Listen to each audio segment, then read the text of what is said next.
Been another year dancing around the sun here on planet Earth, but that means it's a new season to begin here at the NACE Star League alongside myself. Oh God, I'm LaFon. Welcome to the stream here as we begin a new season here in the winter time. Of course, it is Overwatch 2 today. And I mean, Jolly God, what better place to start off than with the very new beginnings that we have in front of us today? A new patch steps into the mix. Yes, it does, LaFon. A lot of changes abound, and I, for one, I mean, I've been excited to see Overwatch come back, right? For NACE Star League to get back and running again, but it makes it even more exciting that we're literally doing this the first day on stream, the day that a new patch drops, and there's just been a wealth of changes as well. Every single role has been hit in some kind of a dramatic way. The tanks, DPS, and support. And your guess, well, I was gonna say your guess is as good as mine, but frankly, your guess is better than mine as to what we're probably gonna be seeing here today.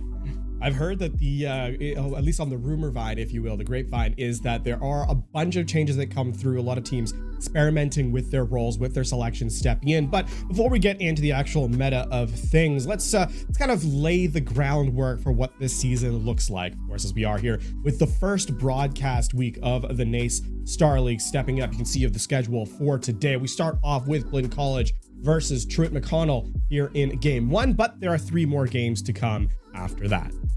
There absolutely. I can't wait to see this. We got a long night ahead of us. I'm here for it, though.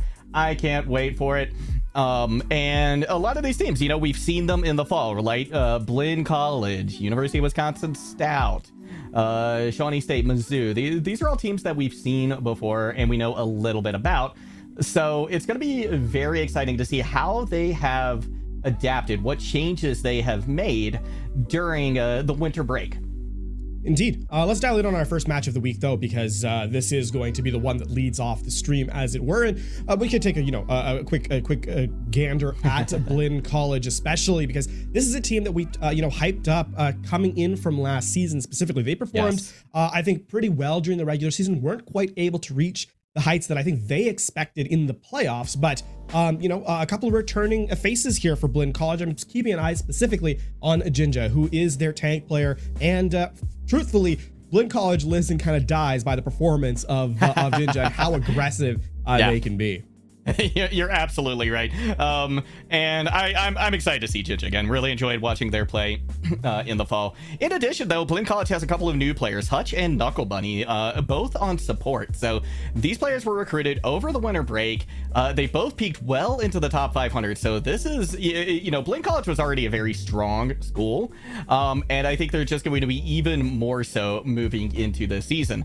But Truett McConnell as well. This is a team that as well, they like the same kinds of maps, the same kind of engagements that Blinn College does, right? They're both looking to do these brawl kind of compositions. They're both really like this close quarters combat. So I'm going to be excited to see how Kiwuti goes up against Jinja, especially in these first couple of maps. Yeah, indeed, and that's going to be kind of the marker here as we step into the game itself, right? A head-to-head tank matchup is going to be a critical one, especially as we said, there is a patch coming in today, a couple of adjustments for a couple of the tanks, right?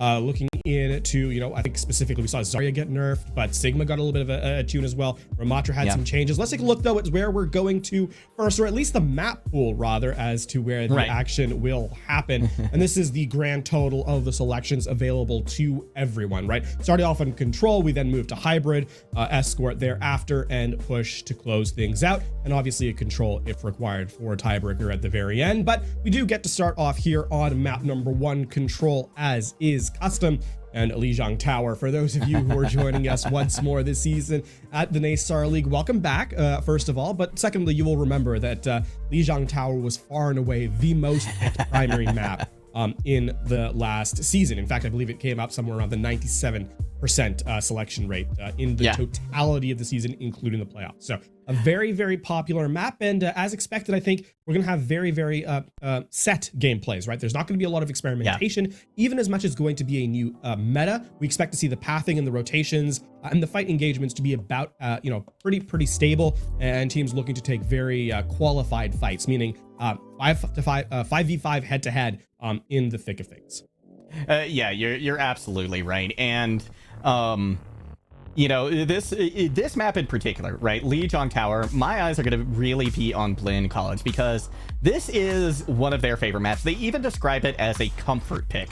So they're certainly expecting a lot out of themselves here today on Lijiang Tower. I know they're hoping to step off on the right foot here, but on the other side, True and McConnell, they're like we said before, they really enjoy the same kinds of maps. So especially when we head to, in particular, Control Center, I think we're going to see a lot of exciting gameplay from both of these teams. So, it's always a roll of the dice if we see 2 or 3 maps and which ones we see. But I would absolutely love to see a Control Center here. Yeah, and of course, one thing to highlight, of course, is that this is the second week of gameplay, even though it is the first week of the stream. So both teams have actually played one match before. They are sitting at 1-0. So one team will walk away undefeated at the end of tonight, but that is, of course, still for the future to decide as we get set to start on our first map. And some of the updates that kind of came through, obviously, with Overwatch 2, we've talked about those in the last season. Now, as we step into our second season of Naystar League in Overwatch 2, here in season 3 of the Overwatch client. So many seasons. A lot of news, yes, indeed. Well, one of the tanks that I want to talk about just a little bit, which if anybody knows me, it's going to be no surprise, is Wrecking Ball. Wrecking Ball got a lot of buffs coming in here, and in Overwatch 1, Lijiang Tower was pretty amenable to Wrecking Ball compositions. Now, I don't necessarily anticipate we see it coming out today from either of these squads, but if one of them is having some trouble, it's certainly a direction that they could go. Yeah, let's actually take a moment to kind of break down the key changes, the key differences here in this new season. Stepping into, as we get set into the game in a moment, apologies for the delay.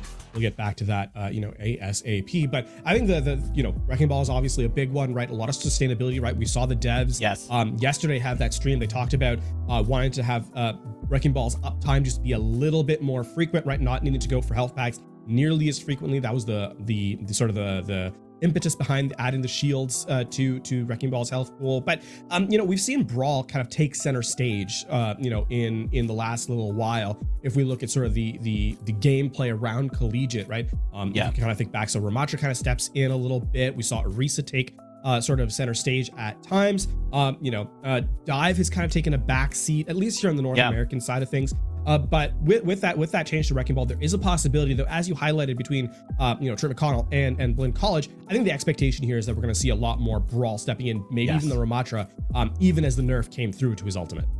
And in addition, Reinhardt, right? Reinhardt got a couple of buffs. The fire strike damage went back up to 100 per hit, and the shatter duration is a little bit longer now. Yes, they did nerf the damage, so we're not going to necessarily see one-shot kills coming out anymore for squishies with the shatter, but people are going to be down on the ground a little bit longer. That increased crowd control, I think could outweigh the decrease in the amount of damage that we see coming through on the shatter. And I mean, frankly, for the Earth Shatter specifically, right, it was the fact that you had to be directly on top of the target, deal at max damage. So it is a net buff to those players that are a little bit further out, like the squishies. With that being said, though, we'll get back to the action when we return. Don't go anywhere. We'll return after a quick break.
overall, but we'll be getting back into the game in very, very swift order as we step into Lijiang Tower here for map number 1.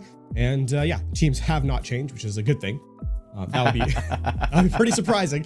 Blinn College versus Truett McConnell here for our first game of the first stream of the season here on the Overwatch 2 broadcast at Vinay's Star League. So exciting stuff as we get set for map number 1.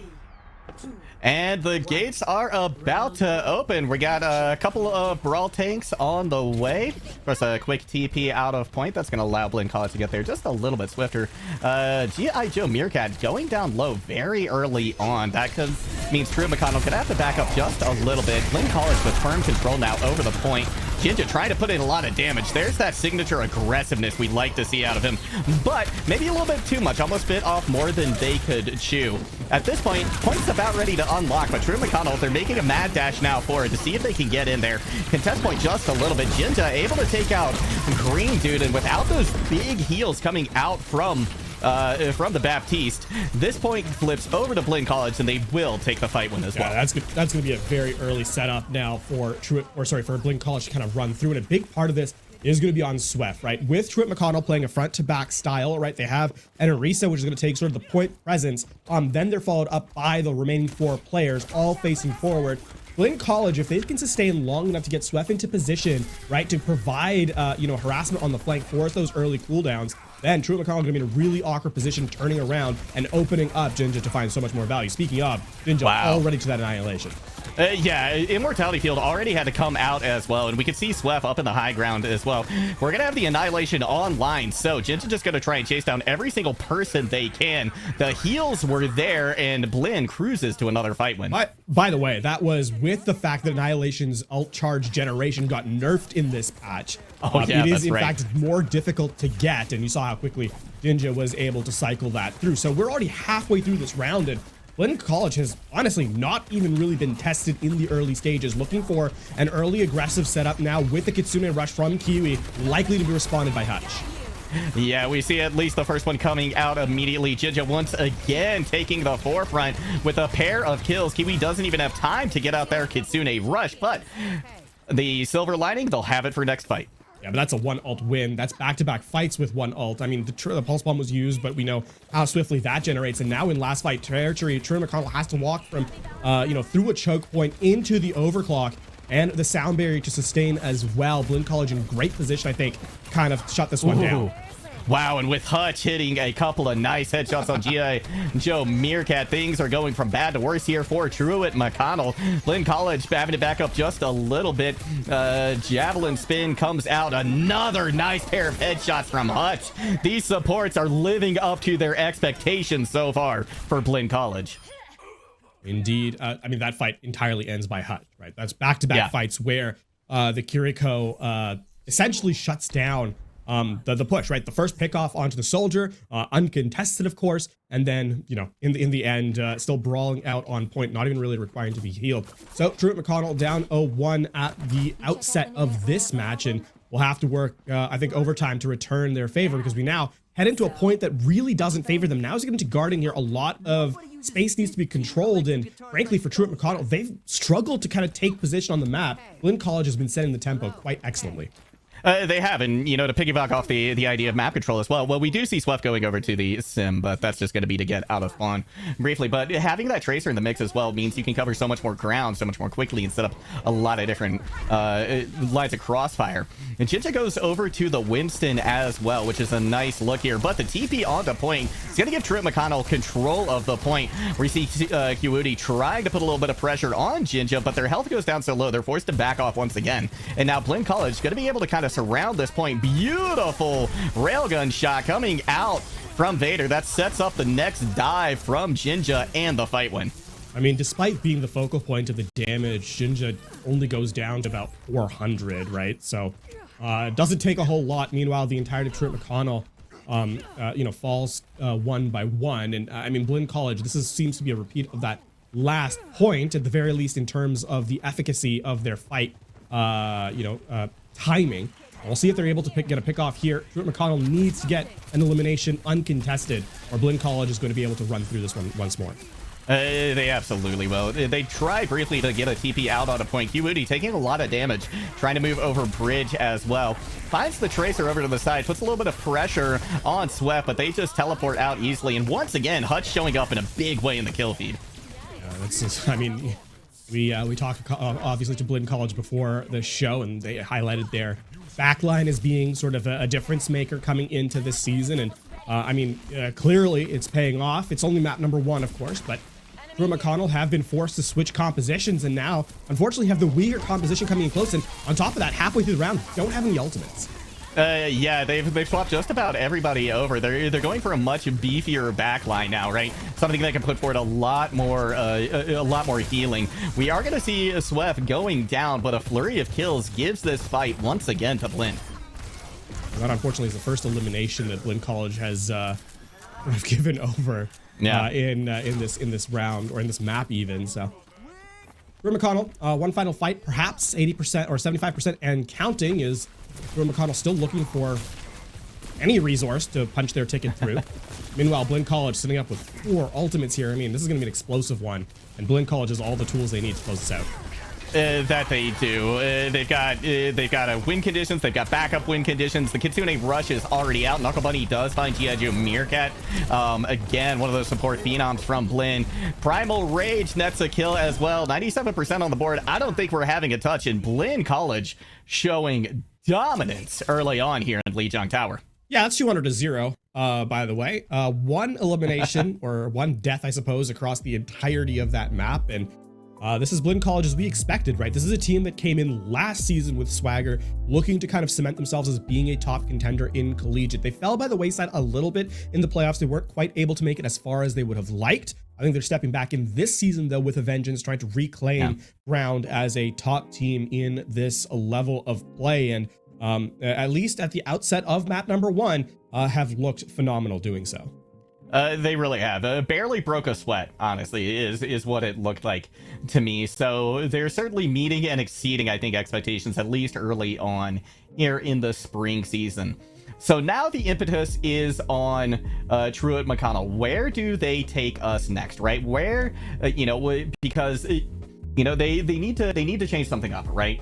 Because what they're trying at the moment is not working. So maybe they can give themselves an edge with this next map pick.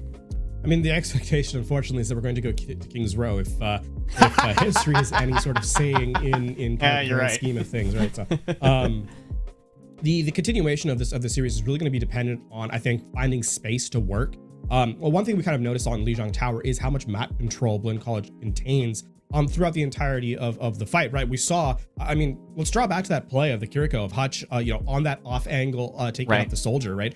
A lot of that comes down to the fact that the Kiriko feels comfortable setting up that aggressively because Kiriko obviously a very mobile character with the dash, with the swift step, with the fact that you've got the Suzu to protect yourself if everything goes absolutely wrong. But even still, the fact that you're able to play that aggressively with no repercussions, I think speaks to how well Blinn is controlling the entirety of the map. And now, for Truett McConnell, stepping into map number 2, you're going to need to punish more of those hyper-aggressive setups that Blinn College likes to take. And this is not something new for this team. This team loves to play aggressively. And if you can find a moment to isolate an individual, take them out, and then snowball that into a fight win, that's where success lies for Truett McConnell. Easier said than done, no doubt about it, but at least it's a starting step. You're absolutely right. Now, you think back, too, as well to that very first engagement we saw on Lijiang Tower, right? And we saw Jinja push very aggressive, very far forward, went down to about 50 to 80 health, if memory serves me correctly. Yeah. So, I certainly think that this is a way that you could punish Blinn. This is a way you could punish Jinja, right? Because, a lot of the fights that were won, especially on Night Market, were won with Jinja having just a little bit of health left, right? Yeah. Maybe down to a third, maybe down to a quarter of what they started with. So maybe a little bit more focus fire, a little bit more patience, a little bit more, almost egging Jinja and Blinn on to overcommit could lead to some success here for Truett McConnell. Indeed, and I think one thing we kind of talk about is the lethality of the Orisa being removed a little bit, or at least tuned down a tad, right, with that damage drop off. It doesn't sound like a lot, but we saw evidence of it in those moments, like 15 meters, significantly down from 25. There were times where just an extra projectile perhaps would have taken out a single character, which would have allowed a snowball to turn in their favor. Doesn't come through because of that nerf. So A lot to keep an eye on as we head into map number 2 and beyond, as we wait for that selection to kind of come through. But yeah, the expectation needs to be survivability, lethality, and then conversion in that order. Keep your tank, keep your backline alive, find an isolated target to kind of take out on Blin's side, and then move forward as a unit, as a team, to press the advantage. And I think for Truett McConnell, that's where you kind of have to find success. Certainly, doesn't showcase itself in map number 1, but it is also Control. Control plays a lot faster. Yes. Blinn College was able to set the tempo. We know they're an aggressive team. As we head into map number 2, where things by necessity slow down, there is a possibility here for Truett McConnell to play a little bit slower, find their time to strike, and turn in their favor. And they are a team that does like to play quickly, right? They have that in common with Blinn, but they also mentioned that they're adaptable, and this is definitely a time that I think we need to see some of those adaptations come in. A couple other things I really did like about Truett McConnell there is they were ready to, ready and willing to swap, right? Yeah. To see if, okay, maybe it's a compositional difference. Maybe we need to just try a different angle, try a different style of play. And I think, actually, speaking more to the style of play, I would like to see a little bit more of a change in playstyle from them. Like you said, right? More survivability. Maybe playing a little bit slower, baiting somebody in, looking, like you said, for those isolated targets. So it's going to have to be, I think, a wholesale change in approach, right? It's going to be a compositional change. It's going to be a playstyle change for them as well. Yeah, indeed. And I mean, this is kind of the first couple of weeks of the season, so things are still kind of being I think settled in. Truett McConnell perhaps not quite identifying what they want to accomplish, early. Still time in the series, of course. It is going to be 3 maps required to win before you win the series, and so there's still 2 at least for Blinn College to take away. Let's take a step back though, because we can dial out of the game for a moment. As a new season of Overwatch just season 3. I haven't had a chance, unfortunately, to witness too many of the new things, right? But it looks pretty exciting. This looks like a good season, I think, for us to kind of witness here, especially as we trend towards the end of the Naystar League. No, you're absolutely right. All I've seen really is a lot of positivity about this, about season 3, about some of these changes. Although I gotta give the concession. I think the Mercy community is upset. I'm gonna give them that, right? They're not feeling these changes, I don't think. But overall, I absolutely agree with you. I mean, it sounds, you were mentioning a lot of cool skins in the battle pass as well. But overall, I think that these changes are moving the game in a very positive direction.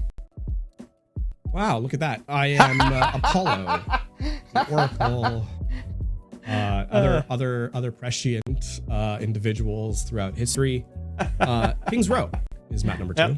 Yep. No surprise there at all. It's and it's honestly it plays to both of these teams' strengths, and I think unfortunately for Truett McConnell, it plays into Blinn's a little bit more. So the adaptations, I think, are going to have to be that much more dynamic, that much more impactful coming out from Truett McConnell here.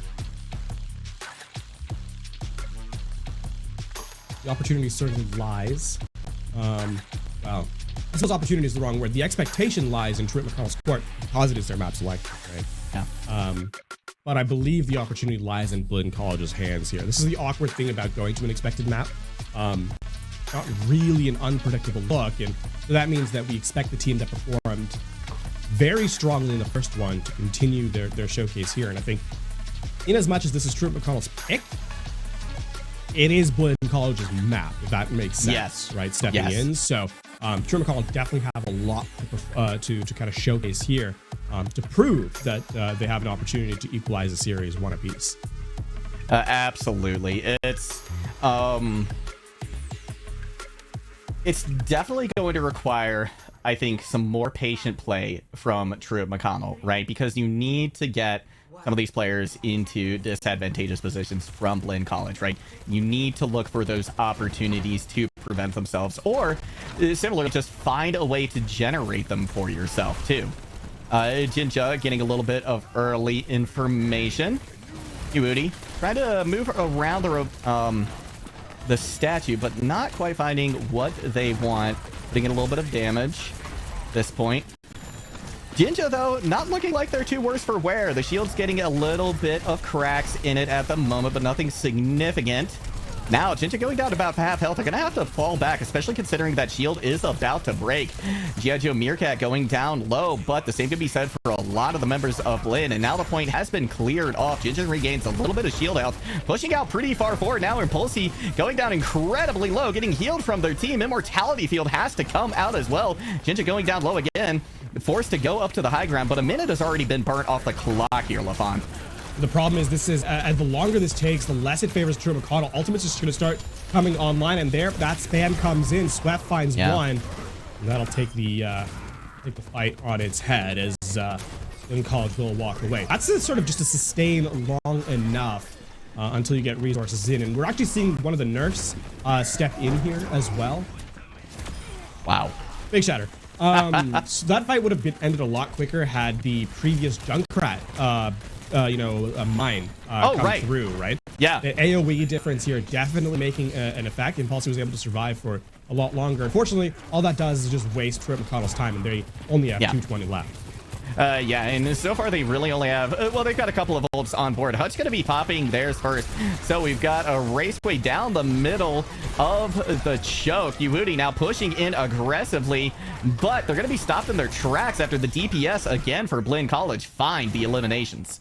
And worse, I believe that's 2 ultimates for Truett McConnell as Hudi switches over again to a different tank. You see the Sigma step in here. I mean, perhaps a tactical visor into an Amp Matrix for a big pickup, but there's also sound barrier to attend to. Yeah. This is a tough place to be for Truett McConnell.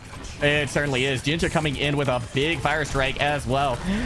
Meerkat does find the opportunity to push forward with that tac visor. Jinja maybe biting off a little bit more than they can chew. They're down to just 22 health. A quick melee from Meerkat going to send them back to spawn. And now this is a golden opportunity here for Truett McConnell to try and find some purchase.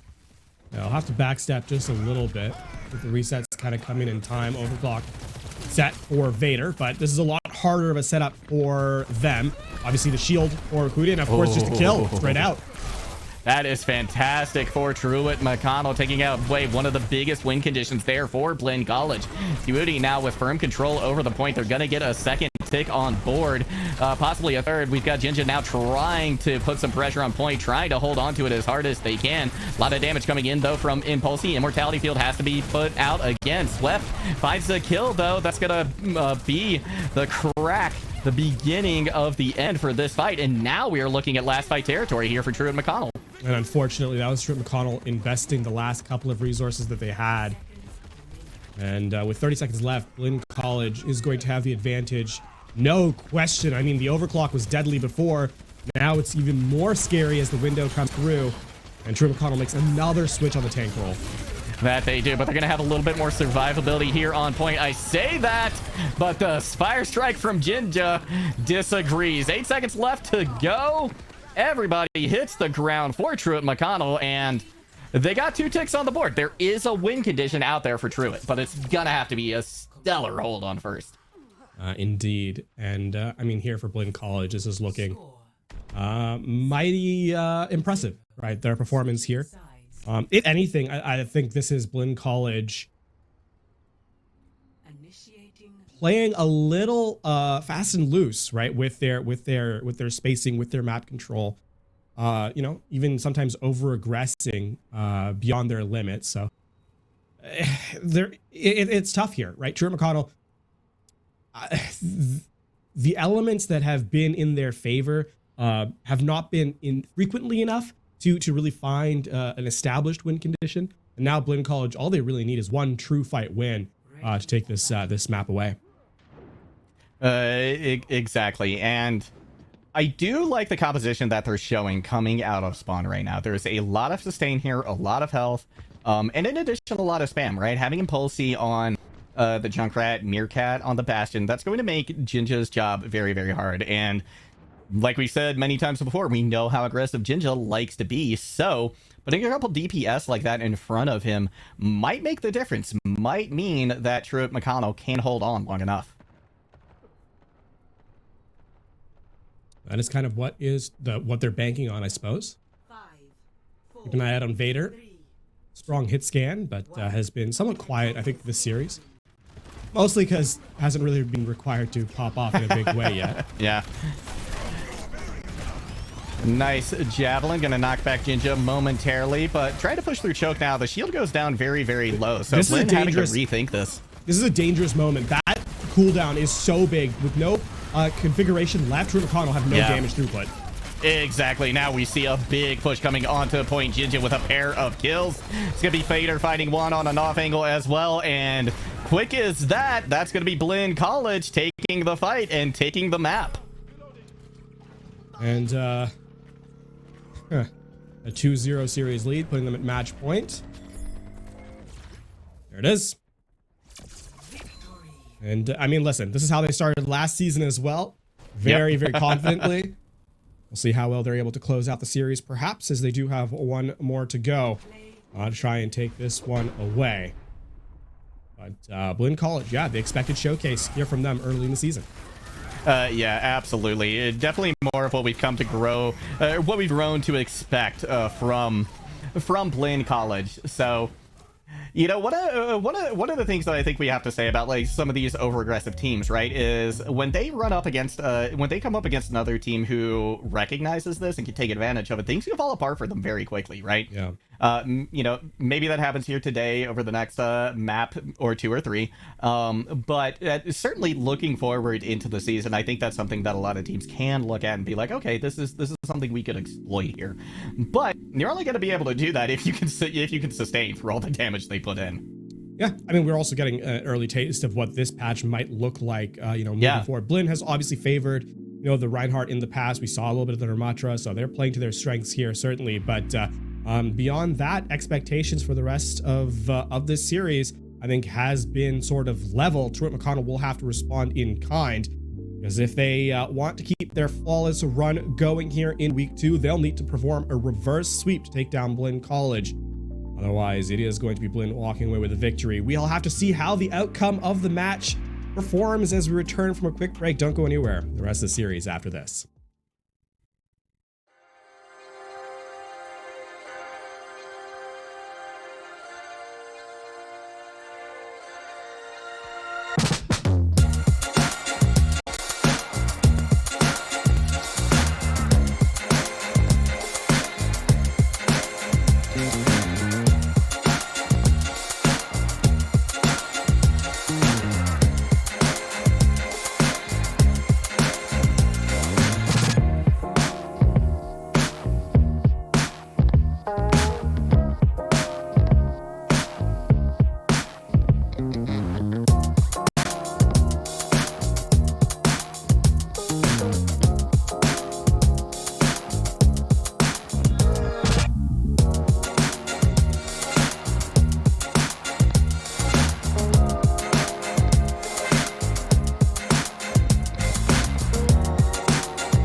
Blinn College started off their season in style as they find themselves at match point commandingly, having not given up a single point yet in this series. Looking to close out as we head to map number 3, Dorado Escort.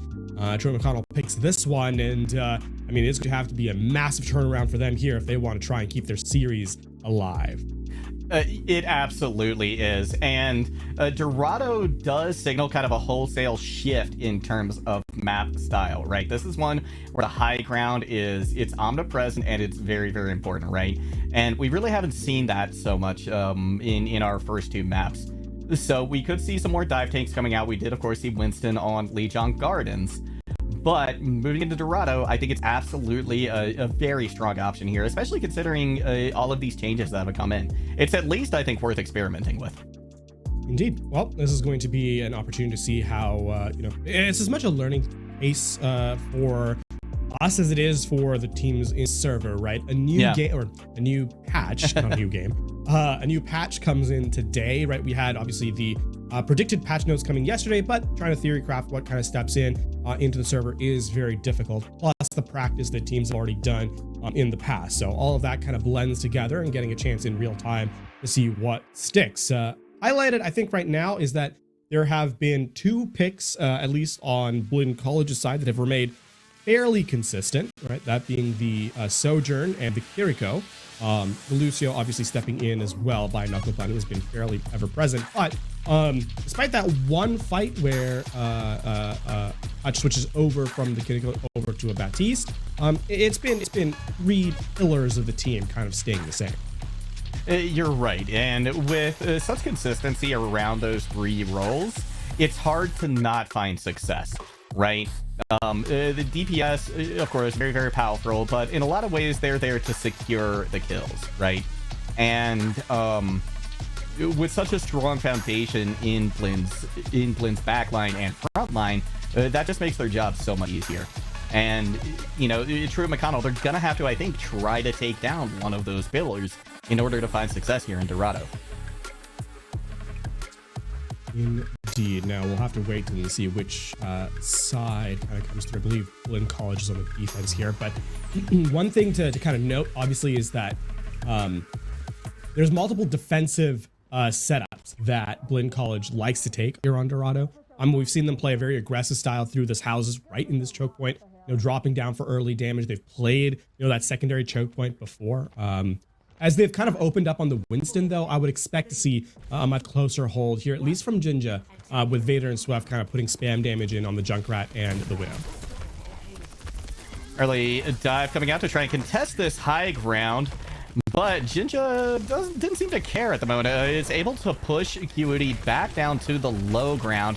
Now we see an engagement coming out from Jinja onto point just for a moment, though, to get a little cleave damage in. Dropping back in now with a shield, try to put some damage into Impulsi, but it's going to be Green Dude who goes down low and is forced to use the Immortality field once again. Really aggressive setup here by Vader. I don't think he was really identified where the Widow is. Yeah, a beautiful nade comes out from Hutch as well that opens things up in a big way for Blinn College. Both DPS are down now, so this should just be cleanup. This marks, by the way, the only consistent character throughout this entirety of the series for Blinn has been the Lucio for Knuckle Bunny. But fairly laid back engagement by Blinn College at this stage. Yeah. Pedestrian, I think they're going to be running out of time here. Vader's going to get away. I don't think he's actually going to die here either. Ooh, yeah, Kiwudi goes down a little too low. Knuckle Bunny there to kind of help them out of that situation. And once again, Blinn College able to just kind of clean things up here from True McConnell. But at least they have pushed the cart up to this second choke here on first. I mean, sure, but now it's going to be like even more of a kill box to kind of worry about here if you're True McConnell, right? The cart is now completely off limits to you. You have to walk through a bunch of open space, which is going to allow both Vader and Swift to just take pot shots at you. That's if you make it past Jinja. Yeah, exactly. Primal Rage practically in spawn at the moment, going down to about 200 health, forced to back out just a little bit, but the nano boost has been committed by Hutch. Back in Jinja goes just where they like to be. The supports have fallen, and the rest of the squad will go by the wayside as well. Add one more to that, and Ninja will not fall. So that's going to be only Vader eliminated so far on this map here for Blinn. Oh, and that's tragic. I mean, 98% as the selection comes in. No change we didn't touch on, by the way. Widow gets nerfed in this patch, 175 HP. Ooh. I gotta be honest, these anti-nades, these biotic nades coming out from Hutch have been just absolutely devastating for Truett McConnell. They're trying to get out of spawn once again, but even then, QD has had to use their shield just to make sure that they can survive some of this damage coming in from Blinn. Kiwi, though, goes down once again. The supports are gone, and Blinn has just done a phenomenal job over and over again taking out the supports quickly and efficiently. Yeah, we are now under 70 seconds on this attacking half for Truett McConnell. We'll have 5 ultimates stepping into this next fight. The only downside is that Blinn College is going to be near about that same one. Surely you look left. Surely. I know, right? Swept with a big pick, though. That is going to be Blinn descending again with a vengeance. Kiwudi trying to get something done. They have taken out a couple of players, so both snipers out of the equation at the moment, and Knuckle Bunny has used the sound barrier. So if Truett can regroup quickly, which it looks like they're doing, they should be able to find some success here, especially now with the Tap Visor and the Kitsune Rush giving them a lot of space. But the kills aren't necessarily coming in for them, Lafon. That is 3 ultimates for no price. Yeah. Now we've got the Riptire coming out from Sweff. Everybody from Truett McConnell tries to scatter, but Meerkat wasn't quick enough. Now they have to worry about Vader on this high ground as well. Another anti-nade makes things very difficult for Truett McConnell, but at least Impulsi was able to get that Riptire and push the cart just a little bit more forward. But overtime is here. Somebody has to touch, and there's nobody even close. It's going to be round number 1 completed here for Blinn. And if anything, I think Blinn College perhaps giving a little bit more room over to their opponent than perhaps expected. Yeah. And I mean, what we said at the halftime of King's Row applies doubly so now. There's going to have to be a much bigger defense than Truett McConnell was perhaps hoping for. And their series hopes are on the line as Blinn College looks to try and open up their first 2 weeks with a 2-0 scoreline. And it's looking ever more likely. That it is. Just one more round standing in the way of them securing, like you said, that perfect score line here in these opening 2 weeks. As we take a peek at Truett McConnell now, walking out from spawn on the defensive side.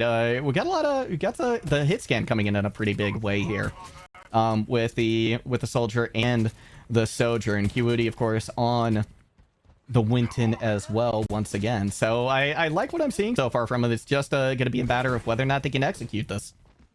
The one thing to highlight, though, is that there is no self-peel for the support line. Yeah, right. It's the Ana and the Baptiste here for Truett McConnell. A big issue with this combo is that they play in the same spaces, right? And their cooldowns are both used in the same way, right? Immortality Field, Bionade, used defensively, get taken away fairly swiftly, and only the Sleep Dart kind of stands between you and demise. Meerkat taking nice off angle there. Goes down very low, though. Right off the bat, Impulsi losing some health as well. Sweff does find one of the supports very, very quickly. DPS are falling shortly thereafter, so now Blinn College, they've got everything they need to start pushing forward, and this contest is going to be very, very dicey for Truett. Yeah, I don't know if there's anyone even close enough to touch the payload. They might not be. Yeah. If anybody's going to, it's going to be Impulsi, it doesn't look like they're stacking, but I don't think anyone... Yeah, it's going to be it. So that's going to be map number 3 in favor of Blinn College, as they'll take the 3-0 series win here over Truett McConnell, keep themselves flawless in the opening stages of the season in the winter. As we get the highlight here from Vader. No one can hide from my Vader was pretty nasty at points. Like you said, we didn't necessarily see them showing up in a big way over the course of the first 2 maps, but they definitely held their own here on Dorado, which is, of course, I think to be expected. It's a playground for snipers. Like you said, Blinn College takes the win. win here, the first one on broadcast for the spring season of the NACE Star League, securing their perfect record going into week 3. But LaFon, we've got a lot more Overwatch coming our way. And yeah, before we send it to a break, anything else you'd like to leave the audience with today? No, we'll be back, fairly shortly. I believe we have an interview with the winners of this match when we return. So stay tuned for that. We'll be back in a short bit.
Back, myself, LaFon, alongside me, Joel God, as always on the desk here as we get the conclusion of our first match of the day. Bloom College walking away with a 3-0 victory over Truett McConnell to keep their season rather undefeated here in the early stages of the NACE Star League. Joel God, before we get into an interview with Bloom College, I mean, some quick thoughts at the end of the game. Yeah, one of the thoughts that I had is that I didn't see too much of a change in terms of compositions, right? These teams seem to, I think, still be primarily working on and working off the compositions that we saw come to fruition in Season 2. So, at least at the moment, maybe a little bit of experimentation being done, but for the most part, more of the same. Well, we'll get some insight into the team itself as we get on board with an interview here with Blinn College. Kyle Murdow stepping in. Congratulations, of course, on your victory here in week number 2, a 3-0 shutout of your opposition. Give me a quick rundown of what the team's kind of thinking at the end of this. Well, thank you for that. As for what the team is thinking, this is just another game for us. No offense to Truett, they showed up and played well today. They're definitely not one of the teams on our radar. We have bigger fish that we're going after. We have our match with RIT, Rochester Institute of Technology, which is tomorrow. That's kind of like our big game. That it's our first kind of bigger match because we're wanting to definitely be taken more serious as a team this semester, and we want to make the top 20 for the Okra rankings or the OWCRAs because we feel we deserve there, and so that's going to be one of the first games that we feel that is going to allow us to show. Excellent. Now, we were just talking a little bit about the compositions that we saw coming out today, what you all chose to play, and certainly leaning into your strengths. You all love brawl. You love to play very, very aggressive. Do you anticipate seeing your playstyle adapting or changing over the course of this season, given all the changes that came in with this new patch? Definitely, especially with the buffs to ball. With ball becoming, will probably become more meta. We actually do have a highly ranked ball main on our substitute lineup, so we can definitely swap and learn more ball comps and bring that out and kind of transition away from the brawly comp.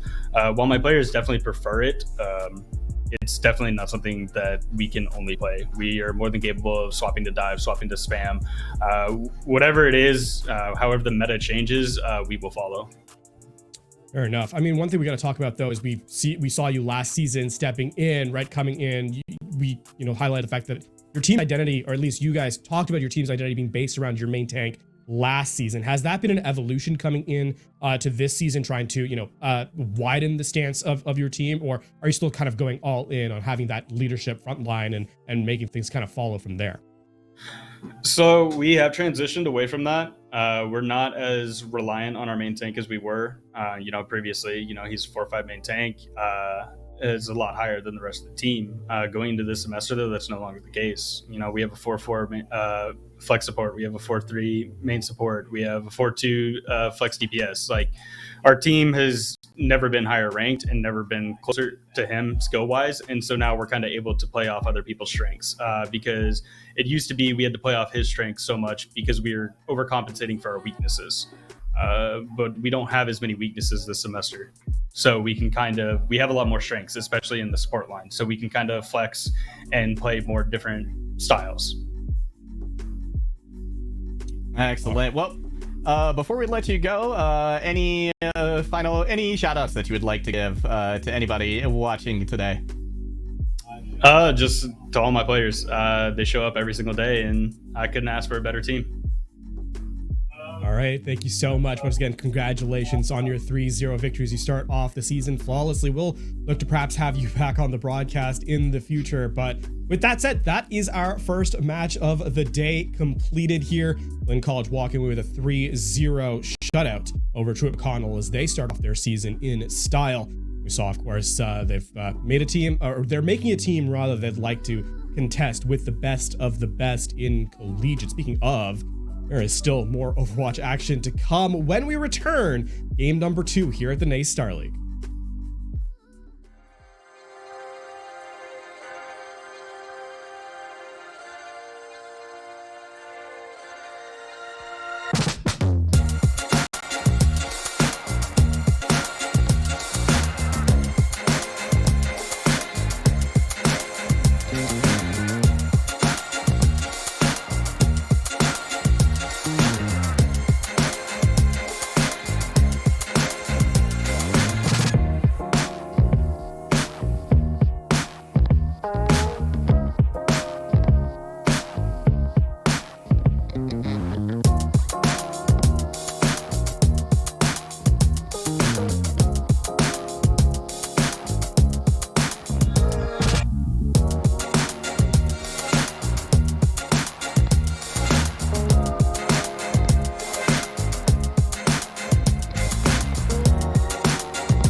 It's myself again, Wolfon here, Jungle God with me. I'm gonna that way. Okay, cool. As we get set into game number 2 of the day, we actually had Blinn College versus Truett McConnell step in a 3-0 there. Let's take a look where we're headed to next, though, because we do have a lot more Overwatch action on the day. Ashland University versus Purdue University Fort Wayne, and this is a little bit of a difference coming into week 2. Was Ashland undefeated, Purdue now sitting 0-1 on the season. Yes, and the one of the difference I want to highlight here about these two teams is, well, actually, first off, I'm gonna start with the similarity. Both of them, favorite 2 maps are Lee Jung Tower, Kings Row. So guarantee you practically we're gonna see those maps, 2 maps coming up first. But one big thing I think that is a difference that we could see right here is Ashland University does tend to favor ball compositions and arena compositions. So with the buffs coming in, this could be the first time we really see a big showing from Wrecking Ball, and our first chance to kind of take a gauge of how he's going to play and adapt in this new meta. Well, you highlighted that Legion Tower was going to be their favorite, one of their favorite maps, and that means that we're going to go there first as we head into control here in just a moment. So variation, perhaps not the strong suit of our teams here in Collegiate, but I mean, familiarity breeds practice at the very least, and so cohesive gameplay is something that we should be expecting as we get into this map. Now, for Ashland University, of course, they are the favorite stepping to this match, and I think that coming out of the gates, them setting the tempo of the game is going to be a big deal, I think.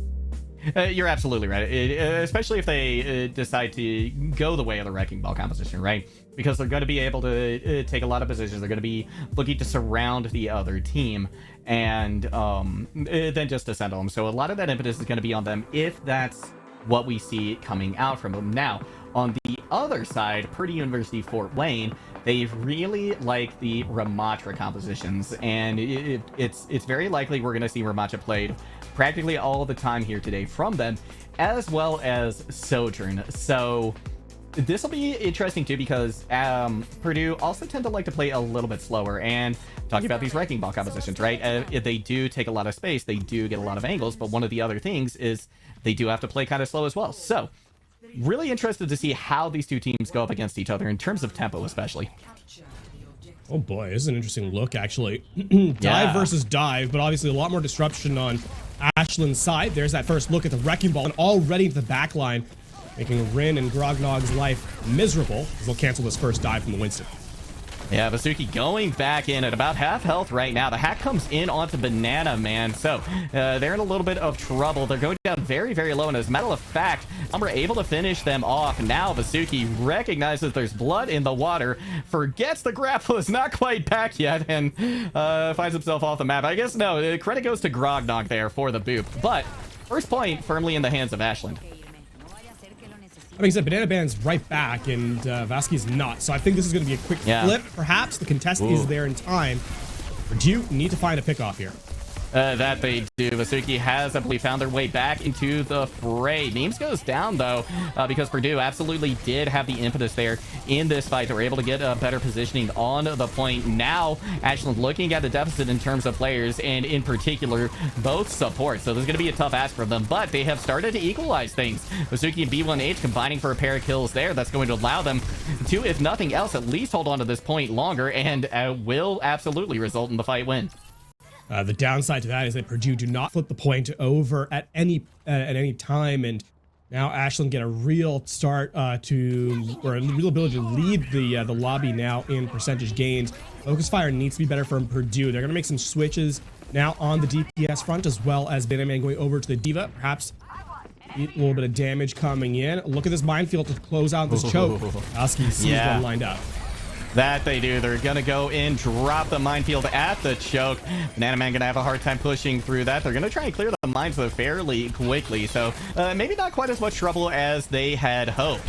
Hack comes in onto Banana Man. They're going to be forced to back off once again. Pulse Bomb takes out a turret. Hotshot Ace falls shortly thereafter. The hack comes in onto Cybertex, and Vasuki is just being an absolute menace to the front line, to the back line, every line that Purdue has right now.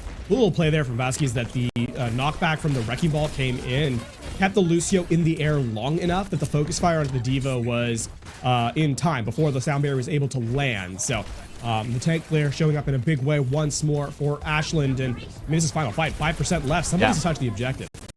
Oh, the EMP right at the chip is absolutely brutal. Hotshot Ace goes down once again. Cybertech's able to equalize, though, at the moment. Finds another pick as well. That's a little bit of an advantage here for Purdue. Vasuki now does still have full health, and Banana Man is out of mech, so things aren't necessarily all looking pretty here for Purdue, especially as Cybertech's going down with the Molten Core in tow. B1H now just putting in a lot of damage from the outside. Vasuki getting ready to get this minefield online again, and as soon as they have that, it's going to be that much more difficult for Purdue to push in. Rin gonna be the first to fall in this situation. Self-destruct coming in, that will help clear point, but the kills are already practically there. They don't get the remake, and Ashland takes the first sub map. I mean, the difference maker here has been focus fire. Purdue, even when they get the advantage in fights, cannot turn them in time, and Ashland get their respawns to return to the fray, which they then, execute in their favor. A lot of credit goes to the survivability of the Wrecking Ball. I mean, Varsity, we highlighted the shield changes, that uptime so much more frequent, and the Wrecking Ball was in the thick of battle for the majority of that engagement. We'll see both teams now switch over to Brawl, though, as we head to Control Center. And we'll hope for Purdue that they're able to play in close just a little bit more effectively. I think this should give them a little bit of an advantage here, right? We do have Banana Man onto the Ramatra, which is where they want to be. Cybertech's on the Sojourn, so already they're putting their best foot forward on this map. And we're seeing Vasuki having to go over to the Arisa, but already finds value. Beautiful Javelin. That's going to send everyone from Purdue packing. A lot of spam damage now on Ashland's side with the Junkrat.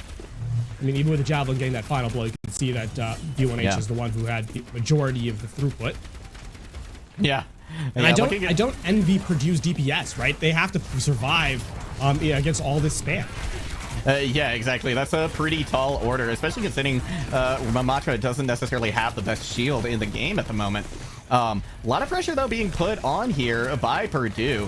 They've been able to push out onto port fairly effectively, but with Rin falling, there goes the lion's share of their heals, and everyone else follows shortly thereafter. So much burst on Ashland's side that, I mean, the window of opportunity for fight success is vanishingly small. And if you miss it, it's going to flip back in Ashland's favor post-haste. If Purdue makes any switches, so far, no. And I mean, the one thing is, Banana Man, they're going to have to make a lot more effect of that Nemesis form. That needs to earn a kill and cannot be kited away. B1H with the Riptire online, practically doubling how close anybody else is on this map. It's not going to find a kill here. Now, a lot of damage going into Hotshot Ace. Banana Man having a tough time again. Excellent pick there coming out from Cheesy Dance, who's getting close to the tack visor as well. And once again, Purdue just pushed back incredibly hard. That's that Nemesis window being shut down once more. Here's another one that's not going to find elimination. And although Banana Man doesn't die for the moment, they've been sent back to their choke point and have to kind of regroup. And with Cybertechs being eliminated, another stagger. Yeah, that's absolutely brutal here for Purdue. They just have to wait again. They are, like you said, looking at 5 ults, but then again, so is Ashland. B1H actually just about lapping the lobby again, about ready to get their second Riptire. But Purdue not taking a whole lot of damage coming to point this time. Ashland gives them a little bit of space. We've got the Kitsune rush out now from both sides, both sound barriers, a flurry of ultimates. We've got Hotshot Ace letting loose with the pulse bomb, not gonna find a pick. Cybertech follows shortly after that. Comes a Riptire from B1H. There's one kill for each side. Now we've got the Annihilation online for Banana Man, but not for too terribly long. They do have a lot more health than they did last time they were coming into this, but it's still gonna be Ashland with the lion's share of the kills. This is that survivability. The Risa showing up once more, as despite every ult being committed from both squads, Ashland who walks away with the victory. I don't think even with B1H being eliminated here, that is not gonna. I don't know that it even triggers overtime. Yeah, I don't think. I think that Sojourn was there just a split second before 97. So, Ad University takes that first map pretty handily, and we saw a lot of flexibility too coming out from Ashland. I mean, the one thing we kind of have to notice as well is that for Ashland University, realistically, the difference is not that they were so far ahead in fights. It's that they allowed the skirmishes. They won these kind of extended skirmishes that, realistically were sort of 50-50. And for that, we have to highlight that Purdue needs their focus fire just to be a little bit better coming into map number 2. The map geometry will favor them as we head into hybrid next. But yeah, certainly there's at least 2 fights on Garden and then another fight on Control Center that just realistically should have turned in their favor. They weren't able to focus down key targets, and the window slipped away from them. Yeah, there were times where there were a couple of picks for each side, right? Where, yes, we did see Ashley get a pick, but Purdue was right there with one to counter it. It just seemed that after those first picks came in, like you said, the focus fire just wasn't there for Purdue while it was for Ashland. Now, might be getting ahead of ourselves a little bit, but I doubt it. Likely going to Kings Row next. Just gonna throw that out there. So, I think that, again, this kind of favors Purdue, right? If they sound like they really like the Ramatra here, but of course we've seen a great Orisa coming out from Ashland as well. So it's gonna be a tough job for them, I think, either way. And so far, I think I like the flexibility that we've seen from Ashland a little bit more today. You want to hear a hot take? Let's hear it. There are no S tier Overwatch maps. Yeah. Okay. So are there A tier? Do we at least get A tier? Of course, there are A tier maps. Okay. Good. Yeah. That's fair. There are absolutely A tier maps, but S tier maps do not exist. Okay. So what game has the S tier maps? Where should the devs be looking? I'm curious. Oh, I'm not going to give examples from outside Overwatch. I'm just like, in Overwatch, there are no S tier maps. Yeah, that's fair. A lot of the control maps are A tier. Busan, I think, is probably the best map in the game. But I do really like Busan. Busan's pretty amazing. We're not going to see Which is a shame. Yeah, right? I mean, at least we get to see it here in Nace. It's in the map pool here, but yeah, it's out for season 3. That's a lot of copium that's being filtered through right there. I do not expect to see Busan at any point in time. My expectations are Lijiang Tower and nothing else. So I'm no matter what happens, I'll be either right, in which case being right is always nice, or I'll be surprised with a pleasant map, and that's also nice. So I win no matter what. Yeah, exactly. But no, jokes aside, I mean, as we head into Kings Row, another predictable map type, but that also again kind of echoes what we've been saying through broadcast earlier today, and that is that the expectation of fight location is going to be set, right? We know where these teams are going to take skirmishes. We know what kind of the rotation entering into the first objective is going to be. And this means that now we don't really have to kind of predict, what the style of setup is going to be from these teams. We know, Purdue likes to play a lot more stable, a more rush-based style. We saw that with the Ramatra, obviously, on Control Center. Even when they were playing on Garden, the way they played that Winston dive was very much taking position or taking map control and then trying to swing that in their favor. It didn't work out, but at least we know what their style is going to be. As we head to Kings Row, that just means now it comes down to execution. And for Purdue, that's where it kind of fell apart from them in map number 1. I thought they were close. They just weren't able to find that focus fire to turn the fight in their favor. And so as we head into Kings Row and again continue that process of knowing where fights are going to take, here's where you have to really cement yourself in terms of execution if you're Purdue. That execution going to be a tough ask indeed, but a little bit unexpected tank choice here, to be honest. I was expecting we would see the Ramatra again, but looks like Purdue has opted for something a little tankier, a little more sustainable on point. Actually going to be running out with the Orisa as well, but they're continuing to run the Junkrat. And B1H, I mean, there's no reason not to. They've had such a tremendous impact on the game so far. So right now, Ashland just trying to take a little bit of positioning. Hotshot Ace, seeing if they can hold on to this high ground here, but several members now of Purdue putting a lot of pressure onto it. Easy Dance takes a spear in stride, and now they're starting to kind of set up this high ground pressure here. Pick either way, but things looking a little bit better for Ashland at the moment as Rin is out of the fight, and there we see the dominoes start to fall. Memes literally playing the content Lucio there, running down the backline. I think getting all 3 final blows in that fight. Yeah. No one expects Lucio in the backline. No, they don't. Well, I mean, on Reddit you do, but in more organized play, I don't think you typically do. A lot of pressure coming out here from Bananaman. They really want to take this this strong hold here at the arches. We're looking for that first pickoff though. Ashland University have bought a lot of space. Still, no ultimates. This is still going to be a fairly neutral fight. Ooh, that one shots ace. are always capable of coming out big, and this is going to force Ashland to back out. I mean, still taking a ton of space though. They really want to hold position on the map. They don't want to give up too much space away. But this is a very risky gamble to take. Yeah, it certainly is. Vasuki trying to push around the cart now just to keep that in between themselves and the other Orisa. Forced to back out though as they take quite a bit of damage, but Cheesy Dance with the Helix Rockets gonna open things up quite a bit. Rin falling shortly thereafter means Purdue in a great spot right here. Ooh, yeah, Banana Man. Unfortunately for Banana Man, there's not really much you can do, right? There's just no pressure from your back line. It's essentially turns into a 1v1 while 4 players take out the rest of the team, and all Cheesy Dance has to do there is survive. You know, Cheesy Dance did their job by getting rid of with that Helix right click. So map control now earned by Ashland aggressively. That posture defensively was huge for them. And I mean, Purdue are going to have to use ultimates just to get into this objective. Dragon Strike, perhaps the zone, Kitsune Rush as well. And there on cue comes the Kitsune Rush, followed shortly after by the Dragon Strike. But B1H with the tire, opening things wide open again, negating both of those ultimates coming out from Purdue. That is a disastrous trade for Purdue. Yeah.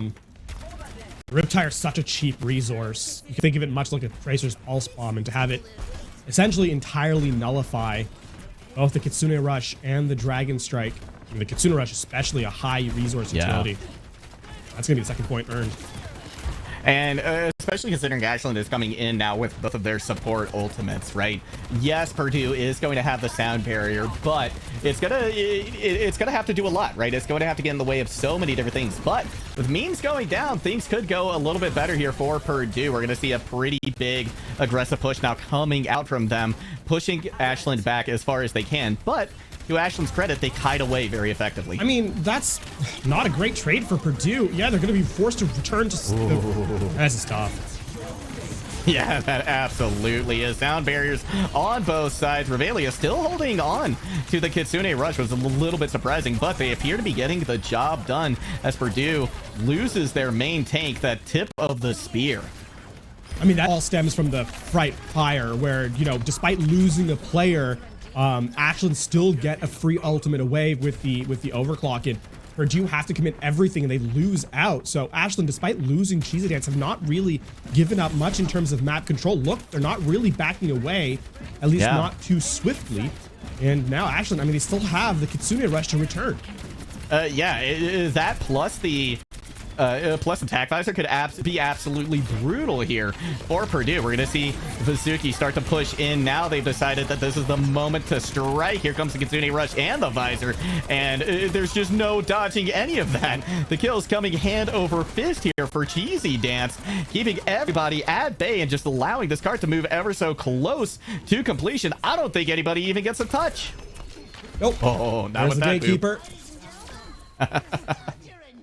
And yeah, just a very good read by Ashland University on their contest. I think the one thing we have to give a lot of commendation to Ashland for is that they don't give up space on the map, right? They're not forced to retreat on their opponent's terms. They retreat where they feel it's necessary to get back, highlighting that third point capture.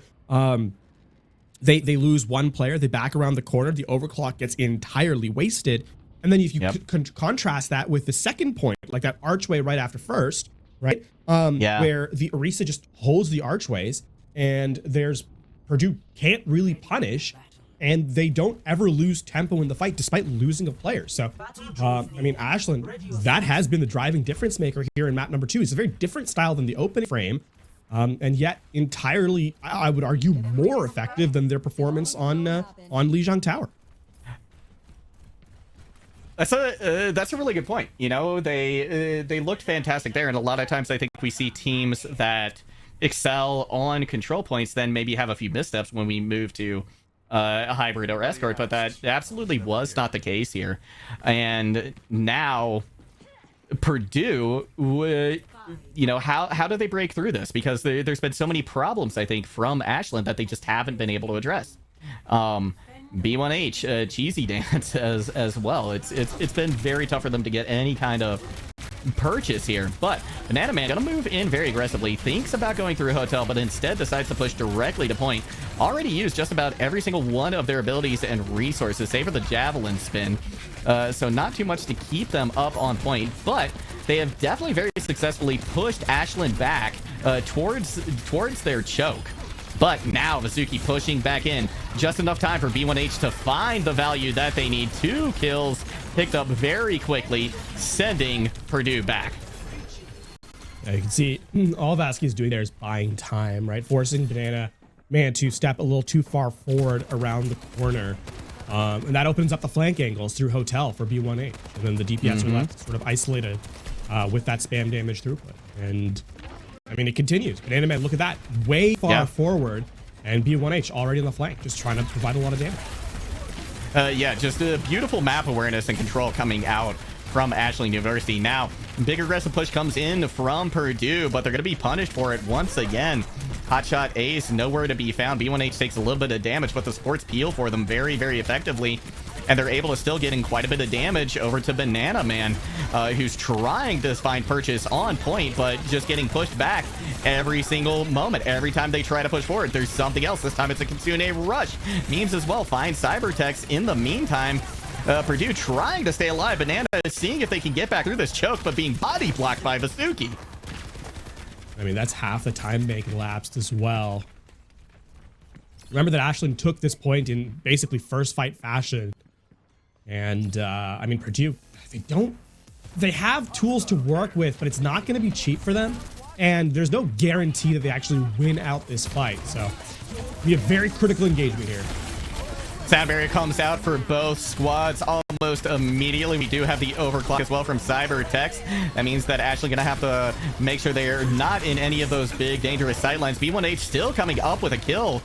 First one out the gates. Cybertex does find a little bit of value with the overclock, but it's not gonna be enough to turn the tides of this fight. Oh, I don't know that it's enough for Banana Man to kind of return here. It's 3v1 at this stage. Yeah, and that's gonna be another hold. I mean, it's tough, right? Like, you don't have high ground control. You don't really have the ability to rotate in without taking damage, and you're not able to use your ultimates uncontested because Ashland has been able to bank up so well. And I don't expect this Kitsune Rush combo here to actually have much effect. Look at this. I mean, Riptire here going to delay us to the final minute. Ooh. He's gonna deal some damage. Vasuki. Just body block Banana Man into Hotel, and it doesn't matter that it doesn't get the kill. Effectively, that is a Riptire kill. And we're now down to the last 50 seconds. This is the do or die time here for Purdue. Fortunate for them, they have a couple of ultimates in the bank. Nothing online yet for Ashley University, although that Kitsune Rush could come online in the later portions of this fight, but already Hotshot Ace has found memes. Cheesy Dance going down very low. There's a chase happening through the hotel at the moment. Everybody getting pushed back very, very aggressively. Ashland University tries to hang on, tries to use the Terra Surge to stay on point and to stay alive. Couple of picks coming in though from the DPS of Ashland. Don't think it's going to be enough. Purdue University should be able to handle this cleanup despite the Kitsune Rush coming in from Avelia. They are nowhere to be found anyway. So they need to hurry up and get these kills, but this fight should be theirs. Ooh, every further elimination that comes into sight on Ashland's side, just gotta wonder, does it end right here? Is there going to be another last moment contest? There is. Wrecking Ball is back in. Vasuki causing a lot of mayhem, a lot of damage. Cybertex trying to get back into the fight as quick as they can. But at the moment, Purdue University is still doing a good job holding on to this point. We do have the sound barrier from them, so even if Ashland loses this fight, they at least got that very, very important defensive ultimate out of the equation for the next fight. Oh man, this is still winnable for Ashland. It is. It absolutely is. B1H comes in with a big pick on the hot shots. Now Cheesy Dance with the tack visor finding value. They do go down to the Terra Surge, but that's the last thing really remaining, and the point does get capped, but it was a marathon for Purdue. And Purdue spent everything, right? I mean, Ashland is is upset at that fight actually because they won it.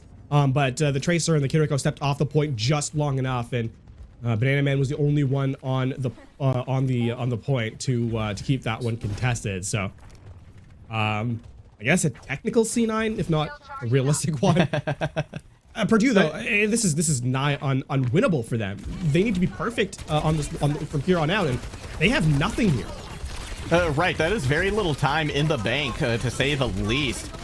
Banana Man trying to get aggressive here, but going to be stopped short by KhazixMayJump as they find the Sojourn. Big pile driver coming in now from Varsity. Not quite enough to get the minefield online, but at the moment they don't necessarily need it. Cybertex has swapped to the Tracer. Now KhazixMayJump picks up a kill, but going to be traded out, so no Soldier's MD6 anywhere to be found. Banana Man trying to put in as much pressure as they can on Varsity, but honestly, with these buffs to Wrecking Ball, they are doing just what I think the devs hope. They are surviving very, very well. Now dropping the minefield, that's going to be so much harder for Purdue to stay on point. I mean, Banana Man has been basically ignored to the stage, right? Right. Reese has been a non-factor in this fight as the rest of the team tends to fall to pieces. Yeah, they're just picking apart the pieces around them at the moment. Banana Man, it goes down very low, eventually picked off, and a beautiful hold there from Ashland. That's a lot of time wasted, right? I think it was like 3/4 or the time that was allotted to Purdue on the capture being taken away. 45 seconds left. Another stall here onto Cybertex. And I mean, Purdue cannot overspend here, but Ashland is going to, I think, drain them by mirroring out whatever they bring to bear, right? No matter what Purdue uses, Ashland will force them to use more. Wow, what an engagement. All built off that beautiful slam coming out from Varsity. The DPS was there to follow up in a brilliant way, and Purdue doesn't even have an opportunity to think about using their ults. Oh, I'll have to hope for a quick reset, a quick recontest. They may not get it. Give it. Oh, as Varsity continues to be an absolute menace here. Nice little wall bounce. That's going to be Banana Man, though, finding a little bit of value. There's a crack in the armor here for Ashland. The Terror Surge is online. They're using the Kitsune Rush to find value, but B1H with a double post bomb kill, taking out two key pillars of this composition. This is last fight right here. The minefield is on point. Varsity finds Grognog, but it's going to be, the mine's going to be cleared pretty effectively by Banana Man, trying to hold on for dear life here, but Ashland is just surrounding them and picking them apart piece by piece. There is the overtime. Somebody barely touches, but Memes and KhazixMayJump, they take care of business. And, you know, I described at the top half of this map that it was a different style that Ashland was playing compared to map number 1. On the defense, though, very much that scrappy showcase that extended from Control as they'll take the 2-0 series lead at this stage of the game. And I mean, everything points to Ashland having that understanding of the economic setup and just making Purdue have to spend over and over again in fights that were realistically winnable, should have been won, and Ashland either wins them out or makes them so expensive as to win the next one by default. Well, that being said, we now find ourselves at match point here for Ashland University when we return to the conclusion of this series.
It's said if you turn around 3 times in quick succession, you will summon the next map. Try it. All right, well, it's a good thing I was spinning around in my chair beforehand. But look at that. Yeah. Someone out there was listening and spun around 3 times. Yes, Circle Royale. Indeed. At number 3. Love to see it. Happy we are going here. Definitely a very different look, I think, from any of the maps we've seen so far today, right? This one really, really favors poke compositions. Does that mean we get to see Sigma? I think it might mean we get to see Sigma. Sigma? Actually, did Sigma get enough? I'd forgotten. I mean, it's a fairly meaningless nerf in the grand scheme of things, relative to. But I will say on this map, 2 of the main characters that kind of get played compositionally here got nerfed in this patch, right? Sigma and Widow both getting tuned down just ever so slightly. Now, Zen got buffed, so that's part of that kind of plays into it. 5 more orbs, so a little bit more uptime before reloading. Still interesting stuff. Early days yet, quite literally, it is the first day of this patch, but we're seeing already some interesting kind of glances into what teams really like to kind of run. Brawl still very strong. Part of that may be because teams have been practicing that prior to this patch, and rather than throw out all that scrim time, you kind of just adapted into this meta for this first week, for this first day especially. Go with what you know works. There hasn't been too many sledgehammers on the nerf side of things, so no real need to kind of shift over too much. But I think at least for today, expectations have been met with what we kind of see run. I think it's going to be weeks 3, weeks 4, and beyond where perhaps shifts kind of develop in meta. For the moment, though, I think it's been a fairly predictable, if exciting, couple of games to start our stream today.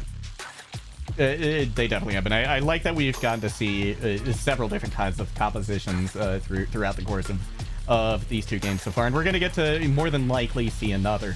The big question in my head right now is which way does Ashland University go, right? Because they talk about they love the ball comp, they love the Arista comp, right? So do they go with the Sigma, or do they just try and make this map work with one of those other picks? Now, on the opposite side of the equation, Purdue, it looks like actually they're going to go with the Sigma, so we are going to get to see them, and it's morning as well in Circuit Royale. This is actually the first time I've gotten to see this. Stop the payload. Have you seen Coliseo's new daytime cycle, by the way? Not yet, because I think it was amazing. Like a Twilight thing, right? But now it's more of a morning look. It was sunset before, now it's morning. Yeah. Beautiful. Big dive coming in. I don't think anyone notices this or expects this. So no kills, though. Like the Spanish Inquisition, it catches everybody by surprise. DPS from Ashland doing what they need to do, going with double flyers as well, really taking advantage, I think, of the the geometry of this map and getting a great early win. There are people out there watching this, by the way, that don't know what that reference is from. I know, right? Yeah, it's actually becoming quite an old reference, I think. I'll be curious to see if anyone, if there's, I don't tend to look at chat during a stream, but I always like to check afterwards. I'm curious to see if anybody catches that one, or if there's people who don't understand it. But in the meantime, Purdue has reassembled, but a beautiful shot from B1H. It's going to stop Cybertex in their tracks. And that means the cart more than likely going to be able to push through here and secure first point, because B1H takes out hot shot Ace, the only other player really who is going to be giving them any kind of issue in the air. It is a pocketed Cassidy, so there is, like, if you can get, if you can really set yourself up, there is an opportunity to actually find value. But there's no other target that's a real threat on Purdue's side for these flyers, right? For the Echo, for the Pharah. And so that means that all the damage throughput is going to be focused on the Cassidy fight after fight. And I mean, now the entire game essentially revolves around Hotshot Ace, a situation I don't think the Hitscan player wanted to be in, and unfortunately finds themselves in sort of a deficit. Yeah, that is a tough place to be indeed. We do have Banana Man going over to the Wrecking Ball, but B1H stops them in their tracks with a well-placed barrage. That's going to allow this cart to get pretty significantly around this corner and put them in one fight territory for capping second. Undersold, we can mark that as an entire completion of the ult line for Pharah. Yep. I mean, Cybertex has to land a big pulse bomb here. Yeah, and you just need to shut someone out. And they're looking for it right now. They're searching on point, but B1H is wise to this. They have dropped back to try and keep them from doing this. That Cheesy Dance now onto the Wrecking Ball finds a bit of value with it, pushing very aggressively forward, not even allowing Purdue to really even get out to second point. They're pushing them back practically to spawn. And I'd like to highlight that Banana Man was with Cybertex on the objective, and neither of them actually ended up slowing down the point at all. Yeah. So Purdue, I mean, what has been historically a poke-based map, right, with the Sigma, with the snipers, has turned into a full-on dive. The dive and Ashley University continues to be the aggressor in that composition. B1H switching over to the Somber now, are not so good in the close quarters point of third. Indeed, and that's definitely going to cause a lot of problems for Banana Man. They go down very low. They're going to be picked off pretty quickly and easily as well. Now, sights set on the rest of the team. Beautiful shot coming in there from Cheesy Dance to keep this cart moving. And honestly, at this point, I feel like the more maps we see from Ashland, the better they look. A lot more cohesive, a lot more in sync with each other, not taking nearly as scrappy fights. But then, if required to, are more than willing to throw down and brawl with the best of them and win it out. So, I mean, we're now down to the last third of the map, and Ashland University have put Purdue in an extreme deficit. Oh, wow. Another reset, and Ashland University, they're not letting Purdue take a true fight. No, they're not. Ashland going to go ahead and try and finish things off with a Kujitsune rush right down the middle. Banana Man does find Revelia, so things not necessarily looking great for Ashland. The sound barrier going to be there too to keep Purdue up in this last ditch effort, but a big EMP comes in. Two players fall almost immediately. Banana Man not long for this world, and I don't think there's going to be a touch here. Maybe Kiriko gets the point, but it's not hardly going to matter. Oh, that was all Ashland all the time. And a big part of that is the fact that early dive setup on first meant that Purdue could never really find their footing. It all stems from that surprise aggression as a 5-player unit over the top, right? And Purdue constantly trying to play catch up, Ashland not allowing it to happen. And with the composition switch ups, with the constant pickoffs, Purdue just not able to generate those big utilities that you need in Overwatch to find success. So credit to Ashland for, I think, switching the tempo of the game from the very moment it began, and for keeping Purdue off balance. Yeah, they kept them on their heels the entire map. Really, they grabbed that tempo like you said and just held it for the entire time. Really made it very hard for Purdue to reset at any point in time. And whenever they had an advantage, they weren't afraid to push it either. When they were still trying to get the cart through second, half the team or more was already putting pressure on Purdue in third. So we're going to see a little bit of a mix-up coming here from Ashland. Vizuki is going to be on the Sigma, so we'll get an opportunity. The Sigma was chosen initially, didn't see much of him, but now we're going to get to see an actual Sig-to-Sig head-to-head matchup here. The problem is now that you have to have a lot of presence, because this is going to be with the fact that it's a duo setup here from Revelia and Cheesy Dance. They get caught. They get scouted. They do. Oh, wow. Big stun. Really nice play there from Banana Man. So, I mean, it's sort of a moot factor at this point, but with a crossfire setup between the Echo and the Widow, I mean, the double hit scan for Purdue have to play in a single file line. Once the reset comes in, Ashland still has that advantage head-to-head, and even without it, B1H takes down Cybertex. And this is quite the flex as well from B1H. Going over to the projectile hero Junkrat, which we saw so much success for them, now showing up in a big way on Widow. This is a very, very adaptable, very flexible DPS player to have on their squad, and that is a very dangerous thing for anybody going up against them. Got a bit of a regroup now. Nice barrage of sticky bombs going into the Sigma. The focus beam doesn't quite finish them off, but Cybertex finds a head and says goodbye. Cheesy Dance gonna be rest though. That kind of resets the effect. That time though, there's no res for Varsity. Yep. run. The difference here, of course, is that Cheesy Dance does not have the same level of frontline pressure. It doesn't seem to matter as they've taken out Cybertex. Yeah. This is interesting. Even despite Ashland, you know, not going for this dive composition initially and starting out on the Sigma, you're right. They just still kind of laser focused in on the back line. Now we've got Varsity back on the Wrecking Ball to try and stall as long as they can. Gonna be the Gravitic Flux coming in. Varsity barely dodges it. Gets out of the way of the accretion as well. B1H in the meantime threw out all the chaos, able to find the head of Rin. So it's just the heels of Grognog. And look at this, Varsity not gonna be content to just win this fight. Still pushing forward aggressively, bleeding those resources out of Purdue. I mean, missing that Gravitic Flux is disastrous for Purdue because now Ashland are back on the front foot.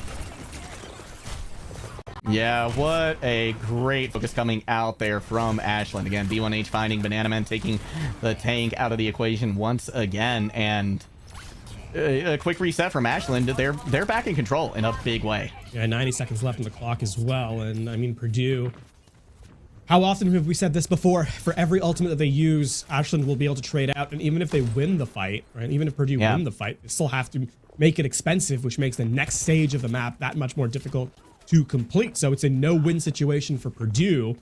And they have to take it kind of one step at a time. First step, take this first checkpoint. That's going to be a nice amplification matrix, but beautifully played, dropping the minefield on top of it, negating a lot of the value it's going to get. And that allows Cheesy Dance to find Rin in the mix of things. Now we're looking at just a minute left. We do have a counter pick coming in, but Varsity able to find another pick that really opens things up again for Ashland. And that is a tough place to be, right? I mean, you nullify the matrix with the minefield. Keep in mind that arm's in 1 second now, right? Takes barely any time once the mines come out, and it's so much more threatening, you know, in the immediacy of a fight. And obviously, the duplicate continues forward, so. It's a tough place for Purdue to be. The one upside I will highlight, however, is the fact that Ashland overspend there. They do commit a lot of resources. So silver linings and all that.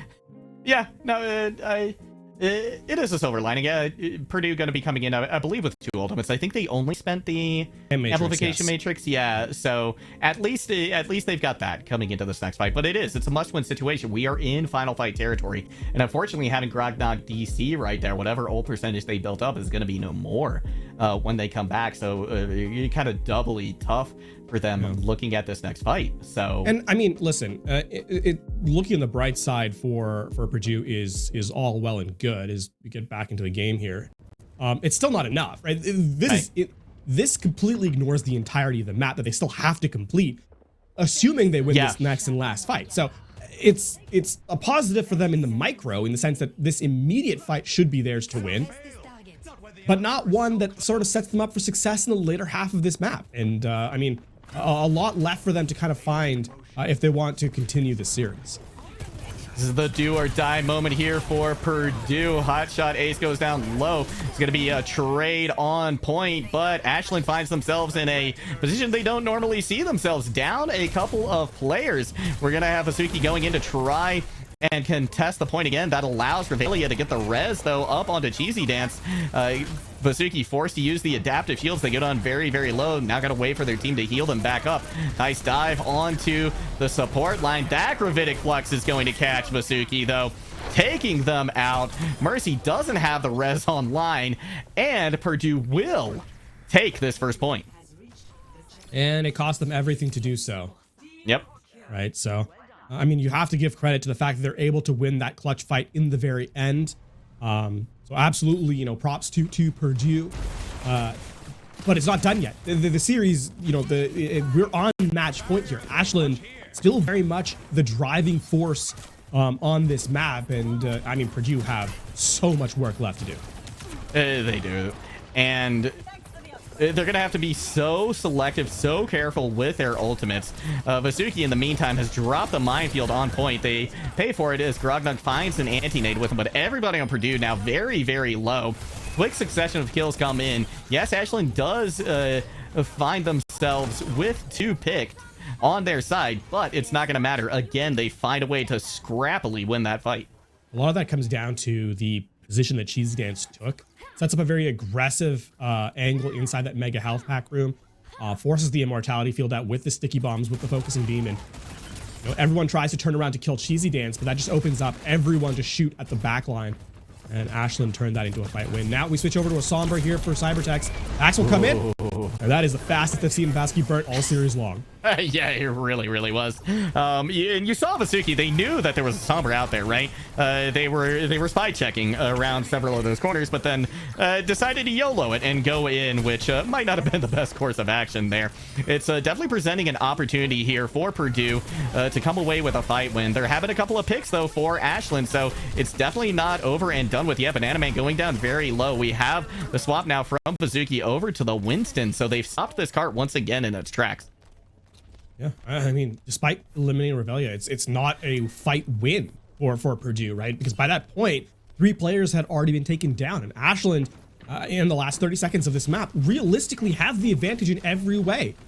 Big, fight turning ultimates, and even with the nano boost, with both support ultimates coming in, who do you apply them to, right? There doesn't really have a forward win condition now for Purdue. Banana Man taking a lot of damage, been cut off from the rest of their team by the shield. 2 picks come in very quickly in favor of Ashland. Cheesy Dance has duplicated the Diva now, putting a lot of pressure onto the point, forcing Banana Man back off at 5 seconds left to go before overtime. Somebody gonna have to touch here. Cheesy Dance finds a pick. Banana Man too far from the cart, can't get back, and Ashland takes the series. 3-0 here as well, as the GGs come through. And I mean, Ashland is a scrappy team, but even with that in play, very dominant all the way through this series. It seems like a study in contrast, right? And yet they somehow make it work, as they'll walk away with this victory and keep themselves in that flawless run, sitting at 2-0 on the season. And a fantastic showcase as well of the Wrecking Ball composition from Ashland. It looked very, very powerful. And I think you could really see the difference in that shield health going onto the Wrecking Ball. Varsity was just able to stay in fights just an obnoxious amount of time. And obnoxious, I think, is really the key word, especially when you're talking about Wrecking Ball. Yeah, stylistically able to shift up on a dime across the board, where Ashland University, they walk that to a 3-0 victory. When we return, Overwatch action continues here at the May Star League.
halfway through the day, but we're not done yet. More exciting Overwatch action continues here on the Star League as we are, of course, in the opening week of streams this season.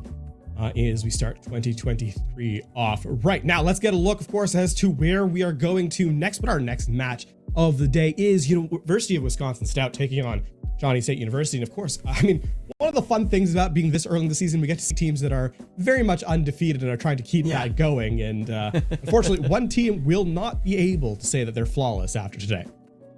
That is true, and I feel like we've got some echoes from the last matchup that we saw as well. University of Wisconsin Stout, they're very excited about these buffs that came through on Bobby, because that tends to be their style of play, right? So this will be another great opportunity to see how these changes have kind of manifested themselves so far this season.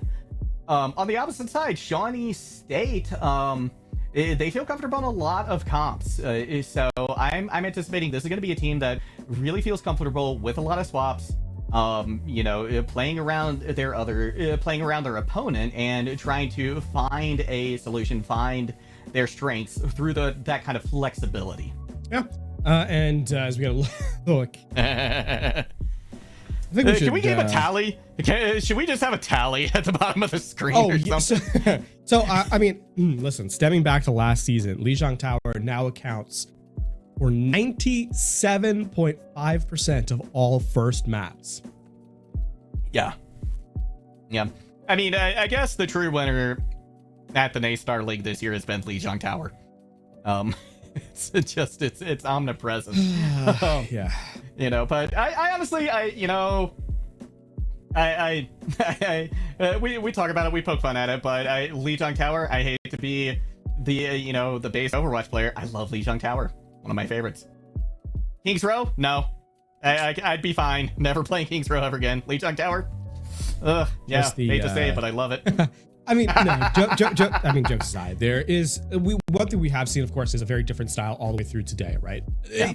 Complaining about Lijiang Tower being played so tremendously, sure, fine. It's all well and good to make jokes, but truthfully, there has been a lot of variation. We've seen Dive and very different variations of it. We saw Winston, we saw Wrecking Ball, both finding success, right? If we look back to that Blinn College game, and then we look again to the Ashland game, right? There were some variations there. Ramatra makes its appearance. Orisa makes its appearance. It looks like we have a very healthy setup in terms of what is, playable, I think, in this patch, at least from the tank role. And truthfully, I actually think we haven't had any must picks over the day today, right? If anything, the most frequent pick has been the Lucio, but that is mostly due to the tanks that we've kind of seen showcase themselves overall. And other than that, it has been fairly flexible in all roles. Sojourn has not been a must pick. Kiriko hasn't been a must pick either. So at least on the outset of this season, some healthy variance in the stylistic setup, if not the map selection.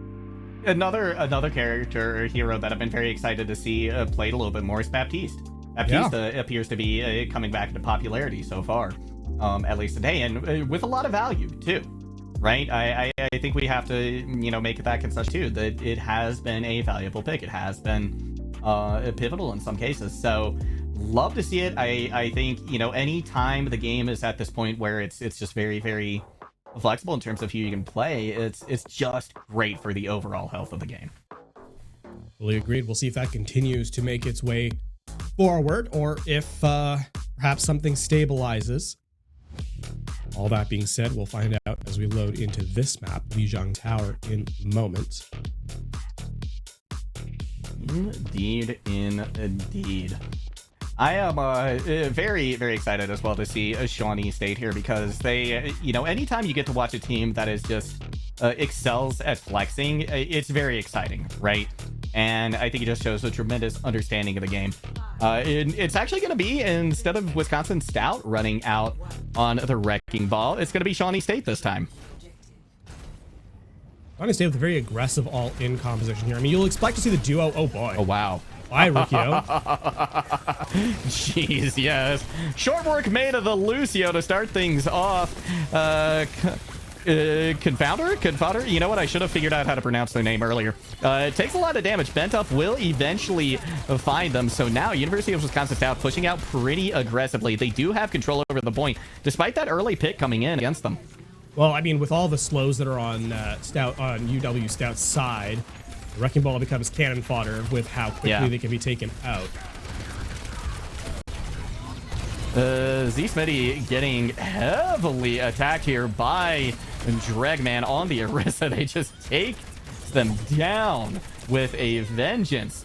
In the meantime, CNN tries to find something on the opposite side of the point, but it looked to me that the timing was just a little bit off. The big issue is the big issue here is who is on Shawnee State. Sorry, who on UW Stout is Shawnee State going to assail? They're all playing in sort of a death ball setup. The between the May and the Symmetra, the Wrecking Ball is not getting out alive, and that means that Basilisk does not have as much space to work as they'd like. So, I mean, Cannon Fodder quite literally living up to the name at this stage with how much damage they take on the throughput. Basilisk is going to make a switch over to Pharah. I don't necessarily know that it solves their issue, though. Neither do I. You know, they're not going to have the pocket in the sky, right? They're still running with this Moira Kiriko. And sure, Kiriko can provide some healing pretty effectively to Basilisk, but it's not what you see with a Mercy. In the meantime, Cannon Fodder does find a pick on the flag, so that's one of the big things impeding them, keeping them from being able to find success here.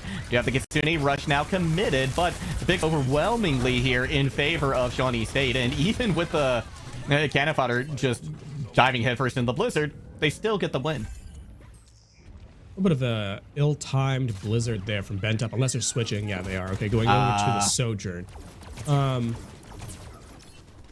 mean, it kind of falls apart once they lose control of the once they lose the sort of trio of May, Symmetra, and Orisa in close. They don't have that sustain to close out. And now, I mean, aggressive setup here. They want to just find value out of this sound barrier. And they're going to get Basilisk early. A very aggressive sound barrier leading to a lot of success here. Smitty going to use the tack visor as well. There is a couple of picks coming in from Brickio. Definitely showing up in a huge way here. Is it going to be enough, though, as Stout looks like they should take this point back under their control?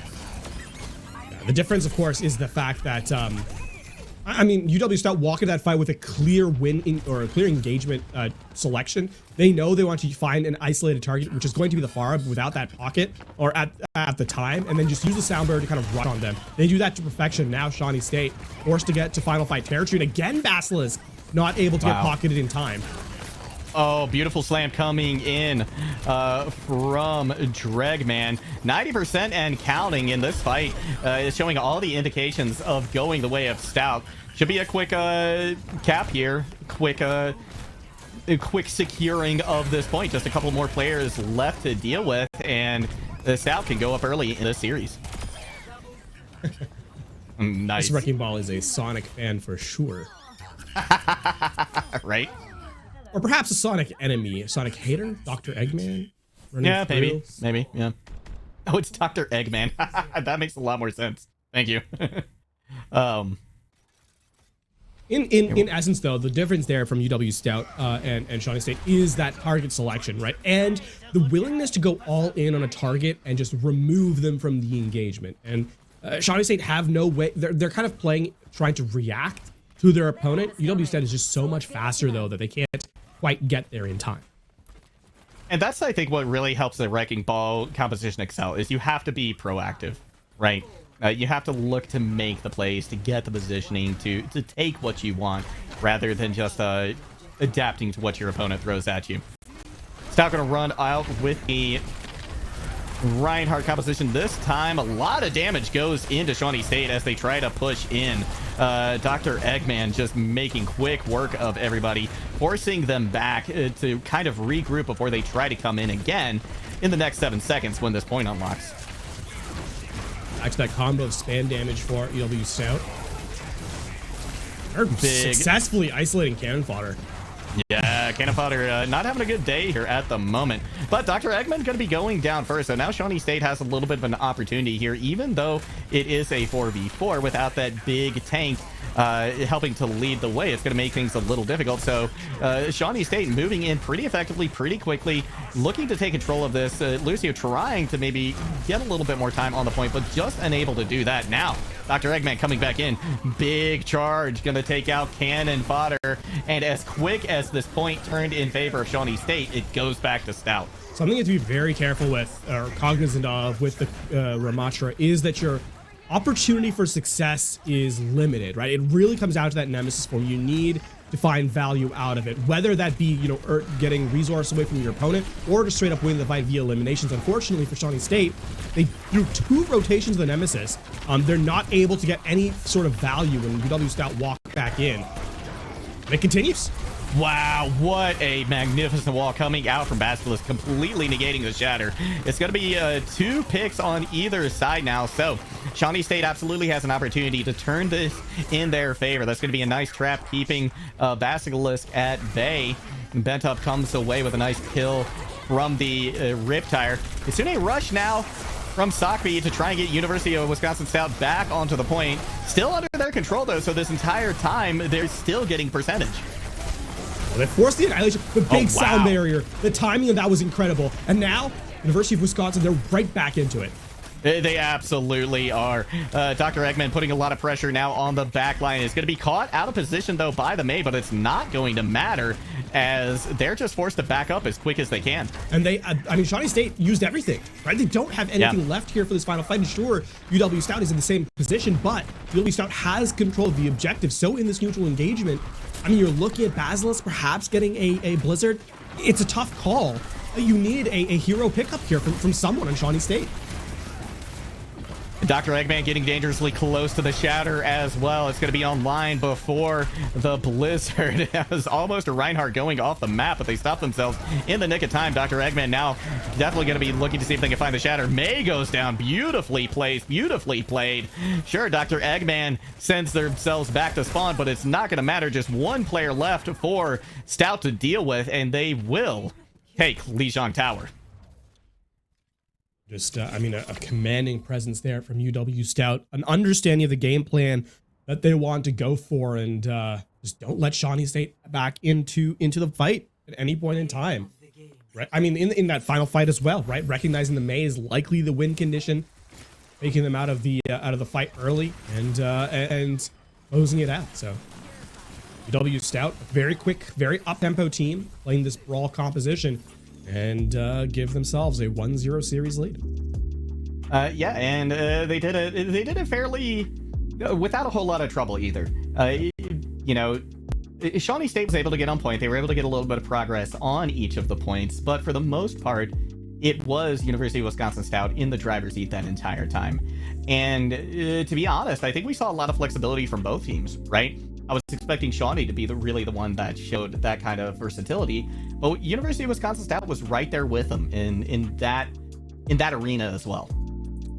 Indeed, and I mean, the clearly the composition that was run by University of Wisconsin Stout was well designed to counter sort of the strengths of the mobile composition that the Shawnee State rolled out on. Right? I mean, look how ineffective the Tracer Wrecking Ball combo was on that first start of Night Market, and I mean, to kind of revolve from there is impressive. So I gotta give a lot of credit to that read, but not only that read. Then once the composition kind of falls apart because, you know, the Symmetra is isolated, taken out, the next fight they make wholesale changes to a different composition quickly. You know, not really falling prey to the sunk cost fallacy that teams often, you know, find themselves in, and then recognizing the win condition that is established to them by, you know, executing with a very fast sound barrier. The one thing that I would say for University of Wisconsin here has been decisiveness. They are the team that sort of has set the tempo of the game, have made the decisions of this game, and Shawnee State are playing in response as opposed to, you know, setting the, sort of being the driving marker of their own. And that is absolutely going to have to change in map number 2 if Shawnee State wants to equalize the series. And they're going to have an opportunity here very soon. We are going to be headed to Hybrid next, and you know where our money is put on what map we're going to see. But in the off chance we don't go to Kings Row, I'll be excited to see, you know, how Shawnee State is going to adapt here. We've got Eichenwald. This is a miracle. It's not Christmas anymore, but it's still a miracle. Now we'll get a much different look. I will say this does play into the hands of the styles that these teams have showcased in the first map, right? We'll see if that continues to be the case once we roll into Eichenwald itself. But I mean, the impressive thing really has been flexibility from these teams. It'll have to continue on Eichenwald. We haven't seen this map in some time, obviously. We haven't seen this patch at all up until this moment. So there is some development going to come through from watching it here. But I wonder if there's going to be a little bit more aerial threats, right? We saw some hints of that being played in this match, right? Basilisk elected to go to the Pharah. We know how strong, aerial threats can be on this first point. And even the second point of Eichenwald at times. The question, of course, now is, what does the front line do? This has, I think, for the first part of this patch, it's really going to be about the tank meta, about sort of deciding or finding identity in compositions based around your tank players. And I think Eichenwald especially being such a different look from all the maps we've seen so far is going to be, I think, the greatest marker for our tank players to make here in this series. That's a really interesting and a very good point too, because the tank choices that could be made here, I think, are varied. Even before this patch, right? And you can certainly play the Winston, you can certainly play the Wrecking Ball, you can play the Ryan, you can play the Orisa, you can play the Ramacha. It's really it's up to the team to decide just what they feel best on, what they think is going to go up against their opponent's best. I do like as well the thought that maybe we're going to see a few more aerial threats coming out. Pharah on, like you said, first point, just exceptional with that tower in the middle, right? You can dance, duck and dodge behind it all over the place and find a tremendous amount of value. So this will be very exciting, and I'm happy to see Eichenwald as well, because if I remember correctly, this one's getting eliminated from competitive pool now, right? Is this one seeing? Yeah, we're saying goodbye to it. So yes. Yeah, getting to see it here now is great. Indeed. So competitive circuit as opposed to rank. A little bit of a different variation here. We'll see how this continues. I mean, it's tough to predict, right? I think these two teams, especially in terms of what they're going to run. I mean, we have a hint. UW Stout setting up on the defense here have to lock in their selection first, looking for that Wrecking Ball composition. But one thing that kind of I think is a little bit of a difference maker is that because they tend towards these mobile compositions more frequently, perhaps we'll be able to see more expression of how this comp can work between these two teams. We got a little bit of a Wrecking Ball duel happening over near the coast. Dr. Eggman forced to back off just a little bit, but that's a great place to set up a dive there. Now, rotating all the way around is Cannon Fodder. Mr. Rickles does find a pick onto Basilisk, but I don't think they're wary to this flank that Cannon Fodder has made. Dr. Eggman actually just going to go in immediately, takes Basilisk out again right after they're rezzed, and yeah, Cannon Fodder is just forced to back away and give up that positioning they gained.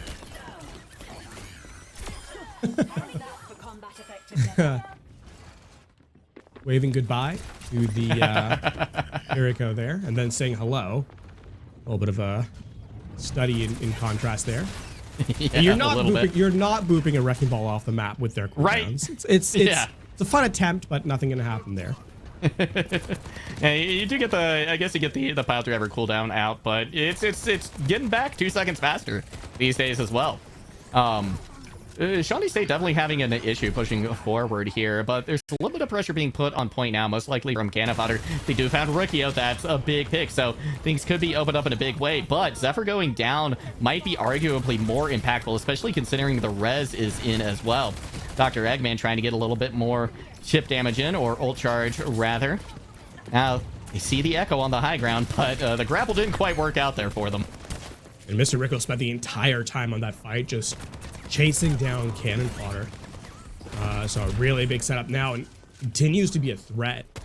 I mean, a lot of what UW Stout has been playing at this particular point has been to have Dr. Eggman be sort of a nuisance, just to harass the backline and buy enough space and time that UW Stout wins the 4v3 or, sort of set up in that front line the rest of the time.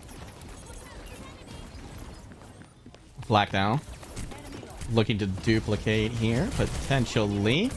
Gonna throw in quite a few sticky bombs into the back of Cannon Fodder. That's gonna force them, well, never mind. They're gonna go in regardless. They've got the minefield. They think they can sustain themselves through this. But the rally gonna make things difficult, or at least it was. Being able to take them out is huge. We're gonna have another set of minefields layered on top of Cannon Fodders.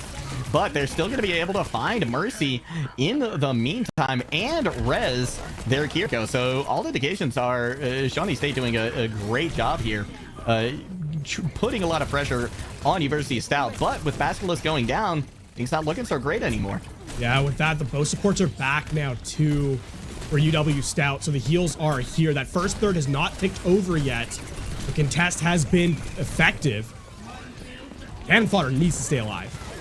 Yeah, they absolutely do. They're getting pocketed pretty hard now by Panchico. Couple of picks coming in, though, in their favor. Flack still, though, able to find some value, making it not necessarily very easy for Shawnee State to come away with this win. And Dr. Eggman continuing to pester Shawnee State means no progress has been made, at least not any permanent progress.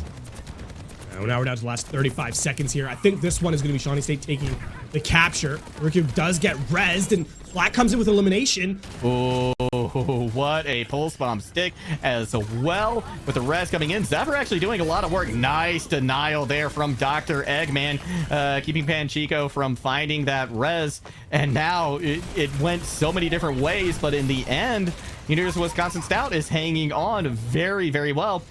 Just 10 seconds left to go. Cannon Fodder has to touch here, but they've got the mines. That is a very big boop, though. That denies the approach that Cannon Fodder wanted to take. It means the backline is in so much more of a threat. No one can touch. That is a full hold here for UW Stout. Shawnee State make no progress on point A. And they were so close so many times, but I think they fell victim to what we've seen in some of our previous games where the focus fire just wasn't there from Shawnee. They had the advantage, but they weren't able to transition that into a fight win. And kudos to the supports on Stout for getting back to point so quickly, and then also it having such a dramatic impact. And even one of the reses, I think, coming out from Sakbi onto Rukio on the why am I forgetting your name? Brigitte? Brigitte, thank you. Yeah, getting that res onto the Brigitte was just absolutely tremendous. So, yeah, kudos to Stout for just holding on so well and so effectively. I mean, there's that. Speaking of holding on, the support lineup, frankly speaking, UW Stout gets so much value out of their DPS, just finding value in isolated fights, both Flack and Mr. Rickles, right? Because the supports were being punished a lot of that game, right? Between the Mercy and the Brigitte, they don't have a lot of, close quarters mobility and sustain to stay alive from the burst damage and the displacement that Shawnee State had. So the DPS still finding success with those supports down is, I think, tremendous showcase of the spacing that UW Stout has, and are now at worst at a draw situation. And still have 4 minutes to take one tick. Yeah, Dr. Eggman wasting no time to put pressure on point either. Letting them know that they are going to be setting the tempo here. Nice body jump off of the Sigma to get that pile driver in without having to use the grapple. Dr. Eggman showing some great pathing as well to get pick up that mini and put themselves in a great position to now dive on the back line. Right behind Cannon Fodder as well, completely unawares that their backline was being ripped apart behind them. Basilisk forced to use their healing station to try and stay alive, but it's not going to be very successful for them. The res does come in onto the Kiriko, but the picks are still coming in, this time due to Flack just isolating and focusing down these targets very effectively. At this point, going to flip to University of Wisconsin Stout, and they take themselves to 2-0 lead. I mean, that offense was entirely a mechanical showcase of the wrecking ball by University of Wisconsin Stout. Dr. Eggman, really making life incredibly miserable for everyone in the backline. Shawnee State just not able to really set up in any meaningful way. And despite this highlight here from the Kiriko, not going to be enough to be the game changer that they were looking for. As they now find themselves looking at at match point. It's 2-0 here. Yeah, it's been a quick series of games here so far tonight, LaFon. A little bit one-sided so far, and this one is showing the same signs. So it'll be up to Shawnee State now to dig deep, take a quick break, see if they can kind of recuperate and come back in it. We're gonna throw it to a break. Don't go anywhere though. We will be back very shortly.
back to the broadcast here at the NA Star League for our opening week here in the Overwatch stream. Myself, LaFon, alongside me, Joel God, as we continue Overwatch action here. We can see 2-0 sitting at for UW Stout as they look to try and close out this series in a 3-0 fashion. We head, of course, to Escort for our third map, and Route 66 will be the look here. And if one thing is to be, I think, sort of applauded, it's we've had a different Escort map for every game we've seen today.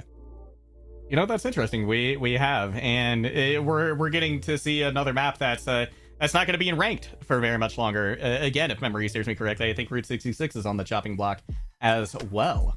So excited that we get to take a peek at it here tonight, and I think it has a lot of similar properties to Eichenwald, right?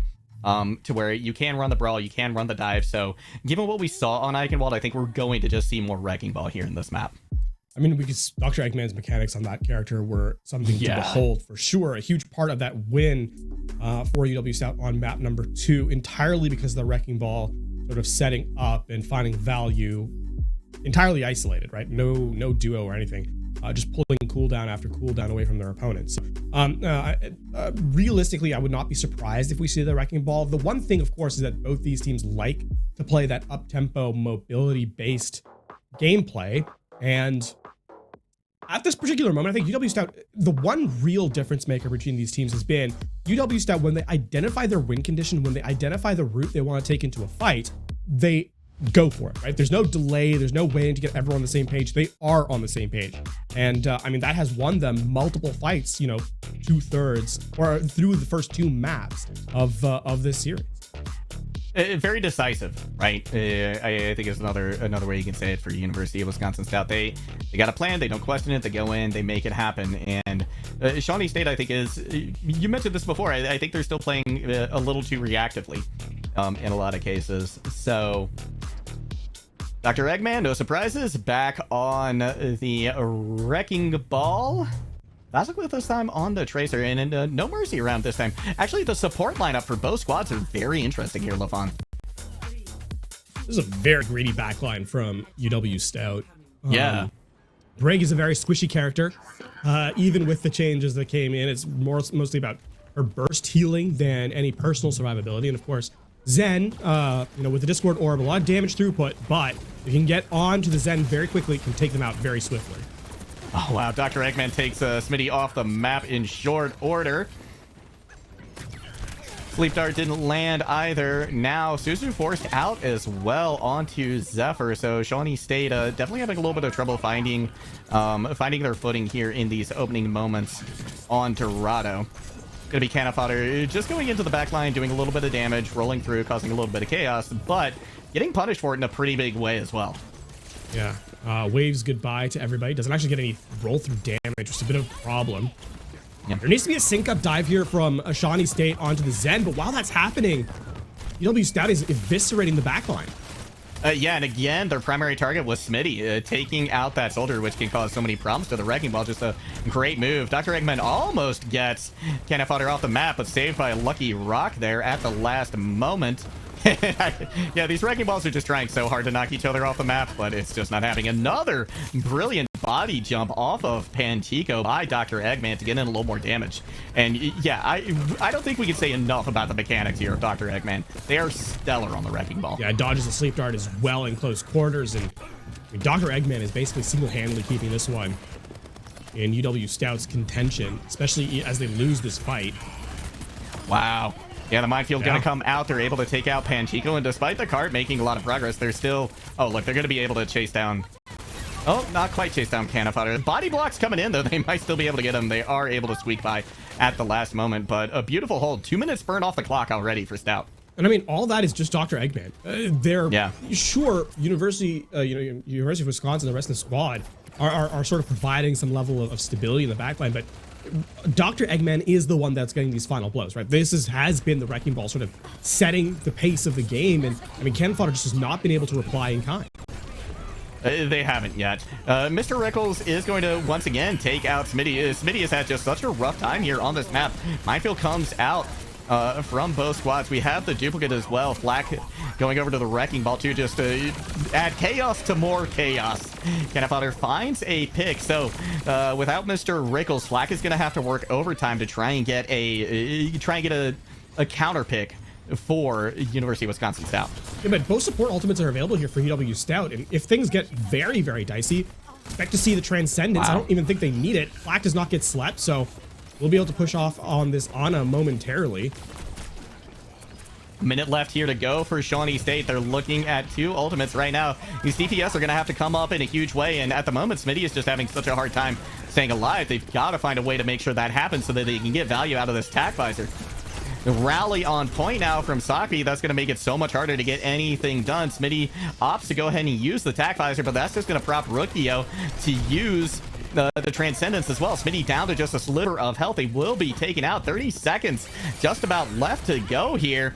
And with a minefield on point now for Dr. Eggman, Shawnee State might just have to retreat and try again. But Cannon Fodder going down at the last moments is devastating. You do not get to choose whether you exit this fight. W Stout sends you stage left, and that's going to be the last 17 seconds here. There's not going to be a real regroup for Shawnee State. They're hoping for perhaps a nano boost, likely applied to Cannon Fodder, who's made a switch over to Doomfist, but it's distraught, their approach. They don't really have anyone to get in. Oh my gosh, Cannon Fodder barely touches the last moment to activate over time, but the pick's still coming in hand over fist here for University of Wisconsin Stout. That should be the end of it. Just one player left trying to sustain themselves on point, but it's not going to last long, and the Stout with another stellar hold. And I mean, superlatives for Dr. Eggman continue. A lot of that does come down to the wrecking ball just denying push after push. There's no way to synchronize a dive, right? When you're getting displaced as badly as the backline is for Shawnee State. And now their work cut out for them. Dr. Eggman going to have free reign. We saw that this first point was their playground on the wrecking ball, and they don't have to complete that much of it, right? It's just the checkpoint essentially of the first objective gets them the win here, and one clean pickup by Dr. Eggman, and Shawnee State fall apart. So realistically, the win condition from Shawnee State is shut down the roll through from the wrecking ball before it begins. Get that first fight in your control, and then maybe you're able to turn things in your favor. And I like this setup now from Shawnee State defensively, right? A lot of survivability, a lot of stuns. This is going to make life so much more difficult for the tank player for UW Stout. It really is, and having the Mei paired with the Bastion, I think is great as well, right? You're going to slow down the wrecking ball, and then as long as you still got your turret form ready to go, Basilisk can just melt Dr. Eggman. So we're also seeing a very close hold here, and I like this as well from Shawnee State. They recognize that at most they have 2 fights here, so they're going to eke every advantage out of this that they possibly can.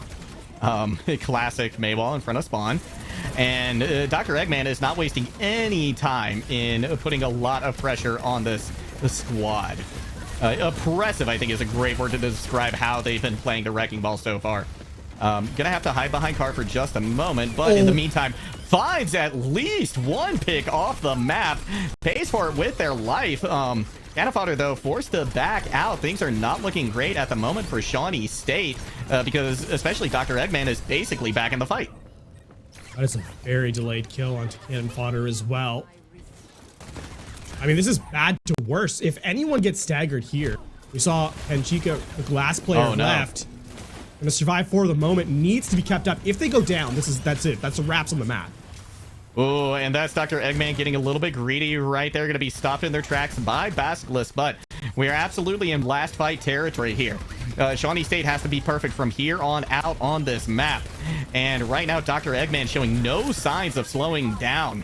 Mr. Rickles lets loose with a pulse bomb. It's not going to get a kill. Now, Dr. Eggman putting the pressure back onto point. We've got a pick for either side, but that's only going to favor University of Wisconsin Stout. Dr. Eggman close to this minefield is where Zuffer does find Mr. Rickles, so a little bit of an advantage towards Shawnee State, but it's going to have to transition into a big fight win here. The minefield layered down by Dr. Eggman.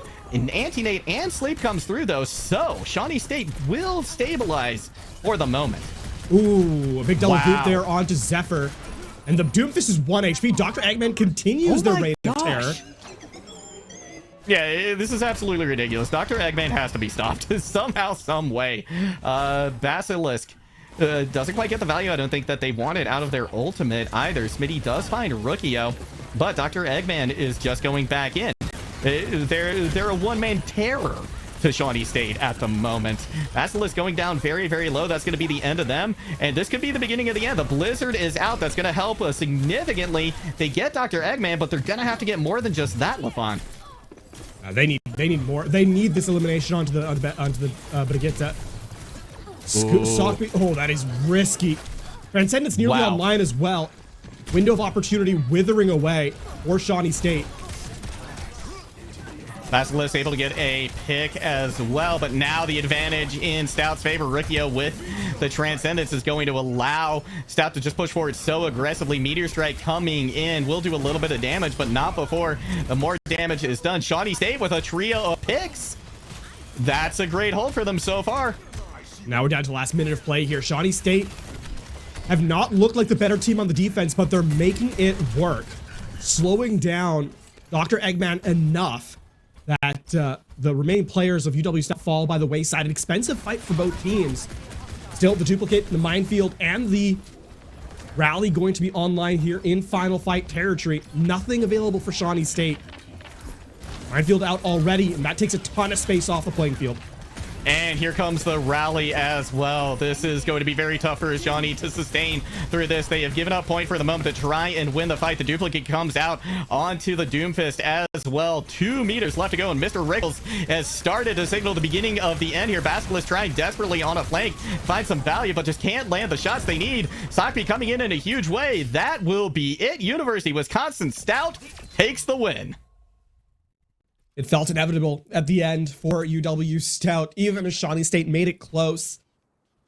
There was just a feeling of inevitability about University of Wisconsin, and a much better performance from them overall. Dr. Eggman, an unbelievable showcase on the wrecking ball all the way throughout, and a huge part as to why they were able to take that one. A 3-0, continuing the streak of the night, but I mean, all eyes on the tank player as University of Wisconsin Stout complete rather, their 3-0 scoreline to continue to be 2-0 on the season.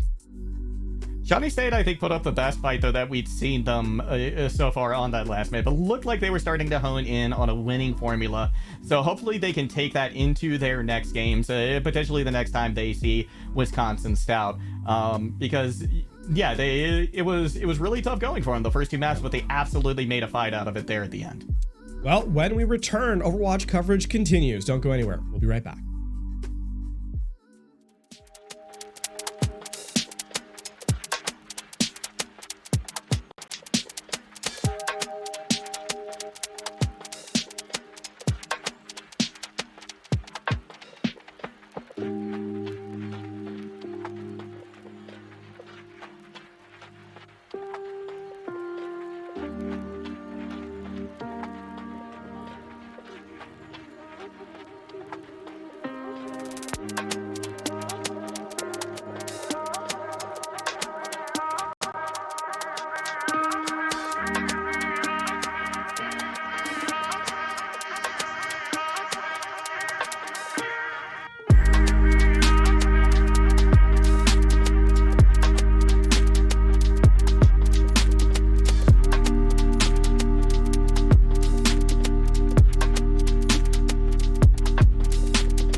back, of course, from the break. We have an interview with the victors of this last match from University of Wisconsin Stout. Flack, congratulations on the victory. A 3-0 score line for you guys there. Thank you. Alrighty, yeah. I mean, let's get right into it. Of course, it's a new patch, so things are changing pretty tremendously. That being said, the Wrecking Ball set change seems to have favored you quite a bit. That performance stepping in, is this something you had planned on coming to this patch, or was it just how your team plays in general? Our team back in Overwatch 1, we played a lot of ball poke comps, so we've already have had a lot of experience on that. And our ball player, Dr. Eggman, is really good on ball, and we were already running it on some maps before this patch came out. And after seeing the buffs to Wrecking Ball, we were like, okay, it's time to just full commit, run this on like any point where we can, and it seems to be working. So yeah. It definitely seemed to be working in spades for you today. Now, you all looked very dominant. You looked very in control for those first two maps, but Shawnee State actually put up a really great fight there in the end on defense in Route 66. So how did you all have to adapt to ensure that win in the waning moments of that map? Honestly, our comms were getting kind of muddied on Route 66, and we lost our target focus, and we were losing fights in the neutral that we shouldn't have been losing. So when it got to like a minute and a half left, I was like, all right, guys, let's clear comms. We focused up, and we managed to pull out the winner at the end. I mean, you guys are flawless through the season here. It's only 2 weeks, of course, but what are the expectations for your team moving forward? Where do you guys kind of want to end up? Playoffs at least. We're second seed in our division, so I think it's pretty likely we'll end up there. We made it to playoffs last season, but we did end up losing 2-3 in our first round. So hopefully we'll make it further than that. That's what I'm hoping for at least. So that would be awesome if we could make it have a decent playoff run. All right, well, before we let you go, Flack, would you like to give any shout-outs to anyone? Friends, family, teammates, whoever you'd like? All of my teammates for playing with me. If any of them want to come in frame now, because I'm in the lab, and come say hi. Come say hi. Come. Oh, here's Ben Tup. He played on Lijiang Tower. Look at that man. Excellent. Shout out to him. Shout out to everyone else who is like over there and not coming in frame. That's fine though. Amazing stuff. Well, once again, congratulations on your 3-0 victory as you stay 2-0 on the season here in our first 2 weeks of play at the NA Star League. Looking forward to your performance in future games. All right, that's going to be it for our third game of the night. A 3-0 showing from University of Wisconsin Stout as they complete that run. Still one more game left here on the night before we're done. So when we return, Overwatch action continues here at the NA Star League.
Greetings and salutations, my dear viewers at home. It is myself, LaFawn, alongside me, Juggle God, here for our wonderful broadcast. Shout out to... So formal. So formal. Gotta change this things time, up every LaFawn. once in a while. Shuffle Right? my papers here, which you can't see because they're off camera, but all good. Jokes aside, getting back into the action here, we get our fourth game of the night. Well, hello, Missouri State University versus University of Right. Missouri here in our fourth game. That's not going to be confusing for anybody, least of all us. I have faith in us. I have faith in us. They're both predator animals too. Oh, that's interesting. Yeah. That's a tiger Yeah. and a bear, right? Like, I'm not. Yeah. No, you're right.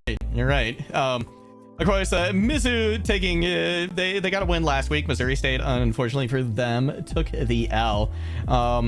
But you know, similarities in names, in mascots, the similarities don't stop there. Both of these teams really like to run Ramatra and Winston compositions. So I can't wait to see how each of these teams kind of executes on those compositions tonight. Well, let's take a look where we're headed to for map number 1. And it is going to be Hooray! Busan as we get set for control here. And what an interesting look, actually, because in our last match, we saw how powerful Wrecking Ball can be. Mobility compositions on Busan, especially thinking like downtown, can be very, very, oppressive. That being said, Rush also works. Busan, one of the few maps in the game that a lot of different styles find success with. So we'll have to, you talked about the fact that they like Ramatra, they like Winston, diametrically opposed looks.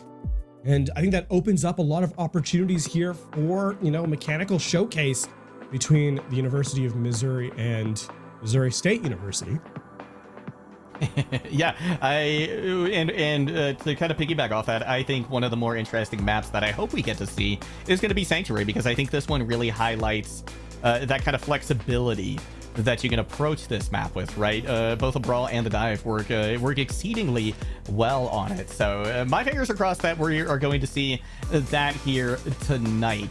Now, these two teams, while they may have similarities in terms of the types of compositions they like to run, the way that they manifest themselves are going to be a little bit different. University of Missouri, they like to be unpredictable, whereas Missouri State, a more calculated approach to things. And Mizzou running out on the Winston this time. Encourage on the Wrecking Ball, so we're seeing them make another appearance here. Big slam coming in, but a lot of that damage mitigated by the shield. It's going to be a pick either way, but Courage able to get a couple of key grappling claw kills to really open this point wide for Missouri State. And there we're seeing the power of the Wrecking Ball in this patch. I mean, a good Wrecking Ball can absolutely put the pain on. And coupled with the fact that there's a Sombra, right? You get a hack in the double roll through. It's a lot of damage that kind of, gets put down. And with a Tracer follow-up, it becomes a real big threat. And the other thing to kind of highlight is Sombra's not as much of a counter to Wrecking Ball as she once was. That's true. With the nerf to the amount of time that the hack lasts, it certainly gives Wrecking Ball a lot more survivability. But definitely like the look of both of these Sombras on the point. Most Flame Tank looking to get a lot of damage in on point. We do have the swap from Clairvoyant over to the Diva, and already showing a tremendous amount of value on it, getting very close to that self-destruct. Of course, unfortunately for them, going to be taken out of it. Nice pulse bomb hits from Tommy Salami. So Fat Whale nowhere to be found, and that's crucial because they were just about to get that sound barrier online, and a beautiful roll through to help clear a Clairvoyant for Missouri State. EMP coming in now from Iggy, seeing if they can turn things around, and it looks like they are going to be able to do almost just that. Courage comes in with a minefield, able to get a ping out of there, but still a lot of pressure being put on from Mizzou. I really like this commit here from Missouri State, not allowing Mizzou back into the thick of things, even as Mizzou tries to commit. Now it's going to be so much more expensive. They're going to have to commit, I think, the sound barrier or at the very least, the Kitsune rush of their own. Yeah, here comes the EMP now from Missouri State. We've got the Coalescence coming in as well, dealing a lot of damage. Clairvoyant will be able to get back into their mech successfully this time. The point does flip over to Mizzou, so now the impetus is on Missouri State to try and finish this fight as quick as they can. But with Tommy Salami finding another pick onto Fat Whale, who's had a hard time staying alive historically in this matchup so far. Gonna make things difficult, and Mizzou will eventually come away with this fight win. Still not a lot of percentage earned by Mizzou in the thick of things, right? Just now getting over that 20% marker. And that was a fairly expensive fight for Mizzou, you know, considering that they won it so much, you know, so long ago.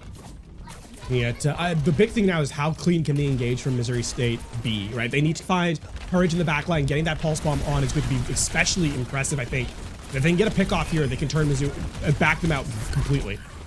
Wow, Wrecking Ball able to take out their natural counter in the Sombra. Mines online here. The Flame Tank is able to find another pick, able to get the Mac off of Clairvoyant as well. So this should be a quick cleanup and recapitulation of the point for Missouri State. Really clean setup there by Missouri State. And now, I mean, the natural win here has to be the Sombra. You can see everyone scouting, looking for that player. The EMP, really the only turning point that Mizzou has available to them at this juncture. And Missouri State playing very, very spread apart. That is a weak EMP. Yeah, it just ends up catching, I think, one player. And Missouri State is wasting no time in making short work of Mizzou at this point. A couple players still left, hanging on for dear life. Courage able to take care of one of them. Nobody gonna... Oh, we do get a last moment touch, but it's not going to matter in the end. The point will remain Missouri State's. Tremendous showcase there by Courage. I mean, Courage ran the entire offense for Missouri State in that half of the map, right? The Wrecking Ball, every fight where the Wrecking Ball was able to get into the back line and put down hefty damage, there was no response from Mizzou, and that's the fight they lost. So even with that 50% marker, I think we chalk that up to Missouri State overstaying their welcome when they lost the fight more than, you know, really a half of the objective gained. It's going to have to be a massive turnaround from Mizzou if they want to equalize on Busan. And it looks like this time they're going to start out with a Wrecking Ball. They eventually settled on this composition on downtown, and starting out with that, I think is a good look as well. But Courage certainly, I think, outplaying, at least for the moment, Clairvoyant, is going to be forced to back away almost immediately. Getting that mini health pack available there for Missouri State could be pretty impactful. We're going to see a nice pile driver here into the back line. A lot of adaptive shields as well online for Courage, able to just get a tremendous amount of life and sustainability there. But Tommy Salami does find OnStar, so that means Fat Whale is going to be the one who has to keep their team alive. But at the moment, Missouri State doesn't seem to care. They're able to get those picks. Don't know that there's a way back into this either for Mizzou. They might have just ended up wasting their own time. Yeah. Fat Whale does go down. It's still not enough though. No, especially considering that Cabby was picked as well. A hack coming in, it does cause a few problems to Flame Tank, but they're eventually able to get out of dodge, get away with things. Courage does find a pick onto another one of the supports, so once again, Cabby is in a tough position, and they're hacked. So Missouri State, I think, is doing a great job of punishing Mizzou for staying a little too long here. This minefield can absolutely be a difference maker here in the close quarters. In fact, actually, the fence, it's a counter minefield. I don't think Clairvoyant is not going to find any value out of it, though. Yeah. Unfortunate for them. I think there needs to be a reset here from Mizzou, but they continue to just push the point. It almost feels like there's only been one fight here so far, LeVon. Yeah. This is one of the unfortunate things about a back and forth fight where it seems like you're close to winning. You can't really exit without feeling like you've wasted a bunch of your time. And I mean, when's the correct time to exit? That's, you know, easier. We know it is because the overhead kind of showcases which ultimates are available, which players are left alive. But Mizzou didn't have that benefit. This time they're going to turn on ahead, EMP to shut things down. Yeah, Iggy really opened things up in a big way. Keeping Flame Tank and Courage at bay with that EMP allowed them to kind of collapse on the rest of the team. So they should be able to flip this in their favor, but they need to make sure they focus down these last few players quickly and efficiently, which, to their credit, they did a very good job of. And on top of that was they actually through the sound barrier as well, right? Fat Whale continue, use that resource basically at a deficit of 3 or 2 players, right? Both Cap and OnStar had been eliminated, and I don't think there was any way to respond in time. So Mizzou actually in a fairly decent position, I think, to chain together a couple of rounds if they can be efficient with their resources here.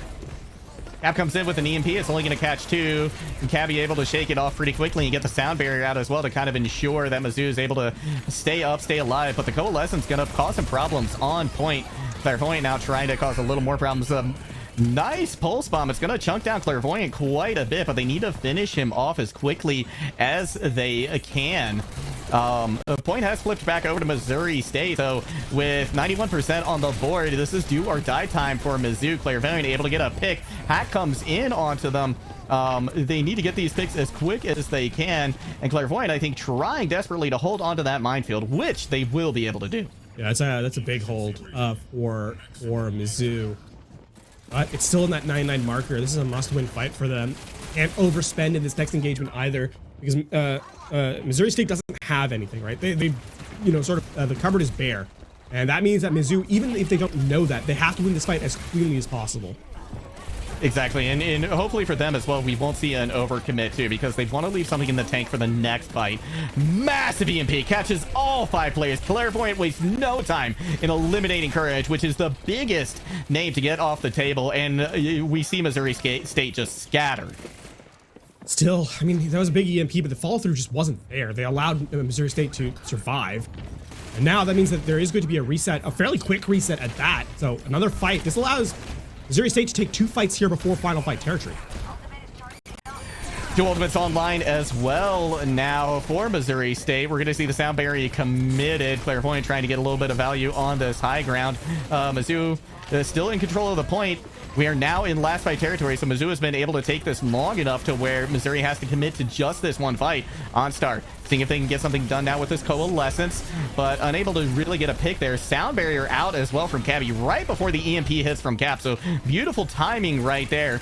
Courage does have the minefield online, ready to go with Clairvoyant out of the fight. Once again, things look like they are turning back in Missouri State's favor. Just once again, need to get these cleanups. The minefield already doing a little bit of work. Cabby nowhere to be found, and with that, it's just going to be a stagger. It's just going to be a stall, but Missouri State will take Busan. And the Wrecking Ball difference has been showcased once more. Now, last second contest, not going to be enough. And I mean, the difference here has been the Wrecking Balls.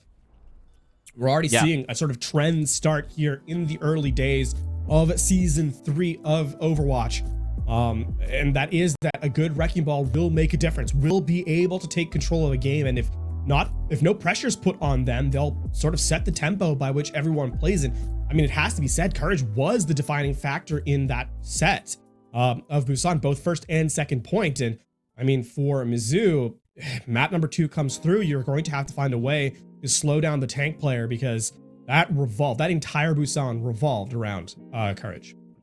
It certainly did, and I think you have to draw comparisons as well to our last game, right? And who was the Wrecking Ball player for Stout? Dr. Eggman. Well, Dr. Eggman, I felt like there were some stylistic differences, which I think are kind of cool to highlight, right? Dr. Eggman, I felt, was a lot more frantic, a lot more what's the word I'm looking for?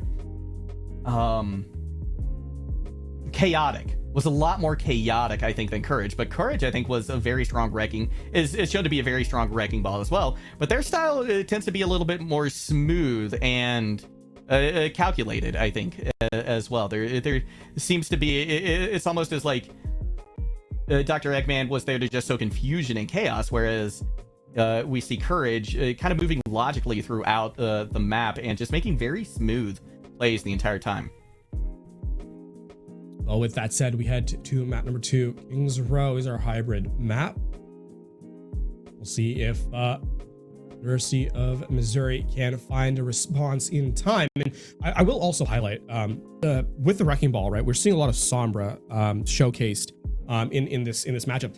Hacking the Wrecking Ball has not been sort of the primary effect of these DPS players, and I think that's the correct choice, of course. You know, you turn into more of an assassin target, or assassin character rather, on the Sombra. So we're seeing, you know, characters like the Lucio or the Moira get hacked, and that window of opportunity, the pile driver, comes through when the focus fire is just too strong. So clearly an adaptation in this dive, right? And the supports truly have their work cut out for them, because survivability has been sort of the name of the game. And right now, I think at the juncture of this second map, we have to say that Missouri State has had the benefit of knowing when to, chain those dives together a little bit more efficiently than their opposition. So as we get to Kings Row, which slows down the game a little bit, we'll see if that adaptation comes in.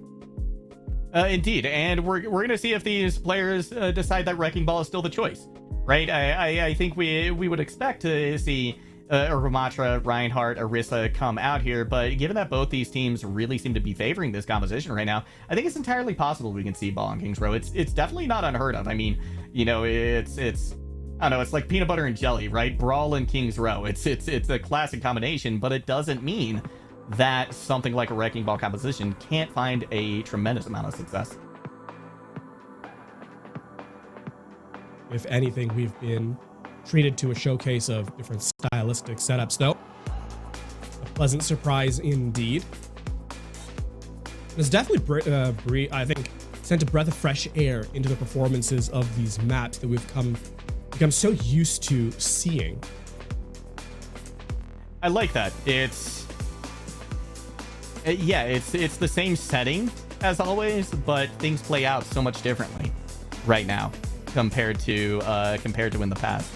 So I like that. I think that's a really interesting and insightful way to kind of look at these maps and how the different compositions, the different patches kind of affect our overall experience of them, which is something that I think is really fascinating and really great about the game. Yep.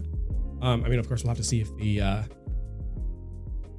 game continues to snowball away from University of Missouri, right? They did get 0-2 in that first map, as you can kind of see at the bottom half of the screen here. But I think one of the things to kind of, by necessity, we're going to slow down the game heading into hybrid as we get set onto Kings Row in a moment. Compositional setup aside, right? The question is, I think, philosophically speaking, in this patch, how much of these metas are, or how much of these compositions we've seen today are meta selection, right? Because this is what is the strongest, and what is comfort picks, right? One of the things we've talked about with Collegiate is the fact that sometimes teams will play what they're comfortable with, as opposed to what is quote unquote the best composition overall. I still think, though, especially as we trend further and further into Overwatch's lifespan, that we're starting to see teams improve so tremendously that we're on the cutting edge of what is the sort of strongest setup. And I think Wrecking Ball has been one of the greatest winners coming into this patch. And even with that small shift in power level, the lethality of the ultimate steps up in a big way.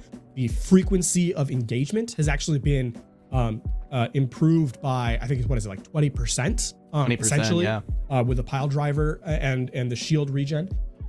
So yeah, that early days yet, but Wrecking Ball does seem to be one of the biggest winners coming into this patch. Not going to be seen, though, at the moment, at least, as Missouri State has opted instead for the Winston. So Scientists going to make their debut here in this matchup. Courage just trying to get a little bit of chip damage, poking and prodding a little bit as they move a little bit closer to point. They're going to have to watch out for Tommy Salami, though, on the Reaper. That's going to be their biggest thorn in their side. Nice Disruptor Shot, going to keep them away for just a moment. 30 seconds off the clock now. And Mizzou hasn't made a tremendous amount of progress yet. Now we've got the Nemesis form, Clairvoyant, pushing out pretty aggressively, but they get hacked.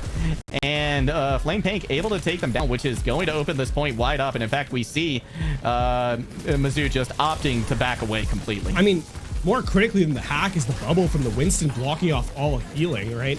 Yeah. That was a soft dive from Courage, but bisects the tank from the rest of the team. And I mean, the Nemesis form is strong, yes. It's not that strong, and Courage continues to set the pace of play. Once again, that 650 HP barrier, or the reduction in health on the Winston barrier, not really providing much in terms of perspective from the defense. So Mizzou forced all the way back off a fairly quick neutral fight. I like this from Missouri State as well. They were able to take such a forward position that they don't have to worry about trying to push through on arches. I say that, but then big push coming in from Clairvoyant, able to take out Flame Tank. So now they should be able to push pretty aggressively here and, in fact, get this Arches ult. That was a bold attempt from Courage. One of the things that the Ramatra can do is set down, the field, and unfortunately, aerial mobility features just don't work. Courage sort of falls sort of sadly in line of sight of everyone on Mizzou's side. So slowdown coming in here for Missouri State. A lot of ultimates coming online for each side, though. It's going to be Ping who lets loose first with the Kitsune Rush, but an EMP tries to cancel it. Unfortunately for them, Iggy had their sights set pretty well. Primal Rage now able to get Iggy out of the fight, so revenge has been exacted now by Courage. We do have a huge Death Blossom coming out from Flame Tank to clean the rest up. Courage absolutely refused to let Iggy play the game there. And I think he's going to make a switch over on the tank roll too, so perhaps thinks better of it. Still, Missouri State, that was the fight they had to win, right? They used everything. They used literally everything as Mizzou makes a switch over now to basically full mirror their opposition. The only difference right now is the Kiriko versus the Moira. Tommy Salami hiding in the wings, looking for a Death Blossom over top. This could be absolutely devastating. They're waiting, they're biding their time. Cart has gotten to the very end. Here comes the Death Blossom. Does find a pick. A lot of damage done as well. So beautiful hold here for Mizzou. I mean, that's an expected fight win for Mizzou. It's if anything, the overclock is perhaps an overextension from them. They're not going to have anything now to respond. In Missouri State, they're okay with how that fight turned out, right? This resets the scales. This evens up the map. And now they get to fight in the neutral, which is where they prefer to play in this head-to-head, at least from, the showcase of that first map and second. Hard dive from Courage, just back everyone up a little bit, and now Missouri has map control entirely for free. Mizzou has completely backed up to the point and have kind of clustered together as well, not really spreading out to try and take too much control. Clairvoyant now asking where did the team go, realizing they are looking to come at them from the backside. Nice bubble coming in as well. Cap able to find the Ping, so no heals coming in for them. Cap falls, but I think the damage is a little bit more significant with that pick onto the Kiriko, but the sound barrier is there, so a lot of sustain. Fat Whale doesn't quite have theirs online just yet. Clairvoyant going very low, has to back out and grab a Mega, and Courage in the meantime able to go wild with this Primal Rage, but not going to be outdone as Clairvoyant able to find Fat Whale as well. The Primal from Missouri State, though, the Primal from Courage does prove to be too much for Mizzou to handle. I mean, that's a tough fall from Clairvoyant there. I mean, going to get the Mega at half HP is perhaps, the play, but unfortunately it opens up the squishies to the rest of Missouri State. So even as Clairvoyant returns, the fight is already over, and Missouri State going to try and chain this into a fight win, or a second fight win in a row by pressing up aggressively. Courage is going to feed over some ult charge to the supports. This has gone from bad to worse as Mizzou tries to reset and buy some more space for themselves to work. Clairvoyant dives in pretty hard. We're going to have an aggressive sound barrier put forward now by Missouri State. They want to try and just use this to aggressively push as hard as they can. Cap looking for a pick, but just not quite able to secure what they wanted. In the meantime, we've got a Primaling Clairvoyant who has just been able to drop the shield onto point, making it so hard to keep Flame Tank healed up. They go down low, but not low enough to get the pick, at least not until the last moment. Nice hold here from Mizzou, but the question is, how long are they going to be able to keep it up? This is the best position Mizzou's been in all map, though, right? Missouri State sort of overcommitted to that engagement. We saw Flame Tank trying to find an aggressive angle in, but you talked about bubble from Clairvoyant. On top of that, Mizzou does not commit to the fight resource-wise. Now they have responses for Missouri State inevitably attempt to walk back in. And Tommy Salami has that Death Blossom online once again. 4 ultimates, as a matter of fact, for Mizzou. And with that pick onto Courage, they're putting up a fantastic hold here on third. This is a team that has really not appeared up until this moment, actually. Their presence showcased now. Not panicking, not overcommitting resources, hiding in corners, laying in wait. No one scouted Clairvoyant. That's going to be a dive in the backline. No one is prepared for it. No, it was such a great distraction. Tommy Salami able to get that Death Blossom off, take a quick fight win, and once again, this hold has just been fantastic from Mizzou. And look at that, they only used an ult for it. Yeah, check your corners, people. That has not changed in Overwatch's lifespan. And Mizzou, turned that one around. And now, for Missouri State, this is possibly the best opportunity. They need to make this expensive. They can win this fight. But they need to force Mizzou to kind of overspend, I think. We're going to have the Death Blossom and the Coalescence coming out. Coalescence does get the picks. Death Blossom finds largely nothing save for a little bit of damage.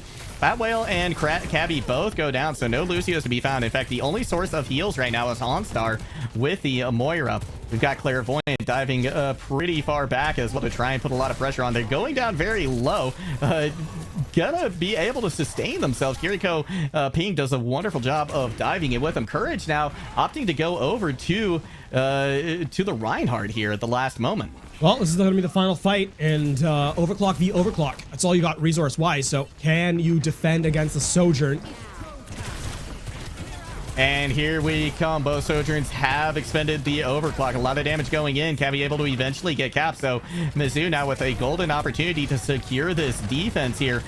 Courage found very far back, isolated by that bubble once again, but unable to get the pick on them.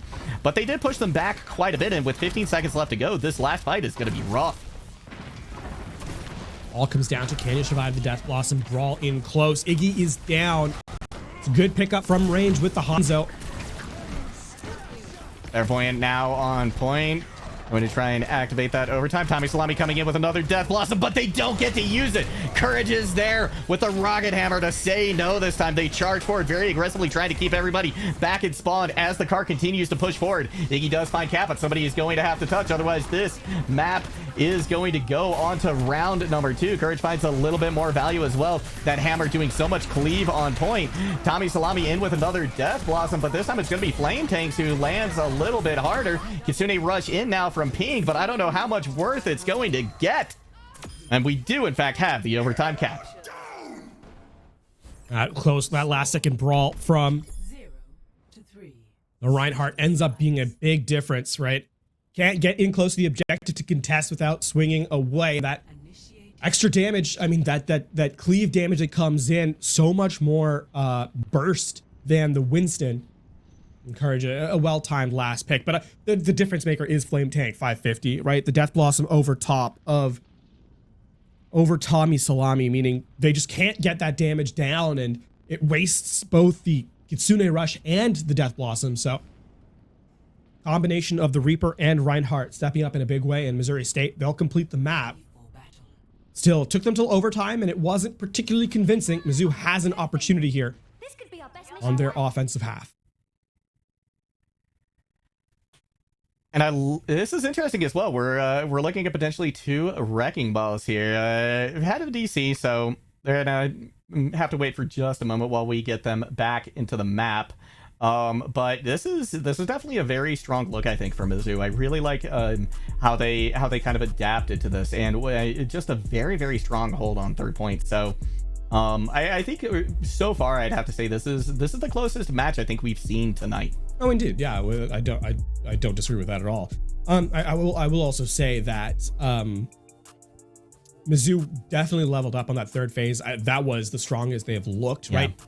It didn't feel like they were hunting for engage timings. They knew where they wanted to take fights. They knew how they wanted to take fights too, which is more critical, really. The one thing that stands to mind, of course, is, you know, earlier in the map when Courage would kind of play that super aggressive setup, jumping behind the opposing tank and, you know, kind of taking the DPS in tow to clean up the backline. This time around, Mizzou made sure that when that dive happened, everyone was in front of the Winston. So it ended up being a 1v0 while the other side turned into a 5v4. And, you know, Mizzou turned that in their favor to take away an extended time bank. Yeah, a much cleaner look on the final 1/3 of this map for Mizzou. We'll see if they can turn that on the offensive side of things. Still not out of the woods for them yet, but certainly a brighter outlook than the opening frame of Kings Row. Absolutely, and if they can transition this into more success here in the second half in round number 2 here, I think we could easily see them coming back in this series and making a great match out of this. So we do have our tank back in the lobby. I believe it was Courage who DC'd, so happy to have them back, as I'm sure their team is. Nice little wall jump there from Clairvoyant. So, you know, that's one thing as well. All of the wrecking balls I think we've seen today have had a great understanding and grasp of the tech that is really necessary for wrecking ball to find value at these higher tiers. We'll see Ramatra come out from Clairvoyant part 2. We'll scout out the opposition. I think may end up going back to switch fairly swiftly. Yeah, I would imagine that as well. This is interesting. Tommy Salami on the Bastion, too, is going to cause a lot of problems, which Flame Tank has found out very quickly. Mizzou is honestly making pretty short work of this first point. They're trying to get in a little bit of damage here, but those quad cannons just can't compare to the turret that is Bastion. Well, the one thing to highlight, though, is that Mizzou makes full effect of that small window of opportunity where they have a lot of burst damage, right? The Nemesis form and, the configuration from Tommy Salami, the sort of the reconfiguration. If you miss that window of opportunity, your comp falls apart. But this time they press W very aggressively and burst down the 2 targets that they see instantly. Wow, Courage is going straight to Hotel. They have a target. They have their sights set on somebody. Tries to get a hack in. Unable to do it. Courage going down very, very low. Their support's having to work overtime to keep them up. The shield drops, and so does Courage right after that. Mizzou, they've got new life. This is a new team. This is a much better showing. I do like to see, though, that they're actually making value out of this Nemesis cooldown, right, where the Ramatra transforms and sort of punches their way through the entirety of the opposition. What was kind of happening on the defense when they first opened up on Ramatra, right? We saw the Winston kind of bubble behind the Ramatra and not allow them to get healed, so the Nemesis was wasted. Now, though, the Zoo don't have to worry about that, or at least didn't have to until this fight, but they've already made great pace, so they'll be able to force this next engagement with the Annihilation. That's going to be tough for Courage as well. They're going to want to make sure that they save their jump to get out rather than get in. They're probably now pushing forward pretty aggressively. I'm anticipating this Annihilation to come out fairly soon.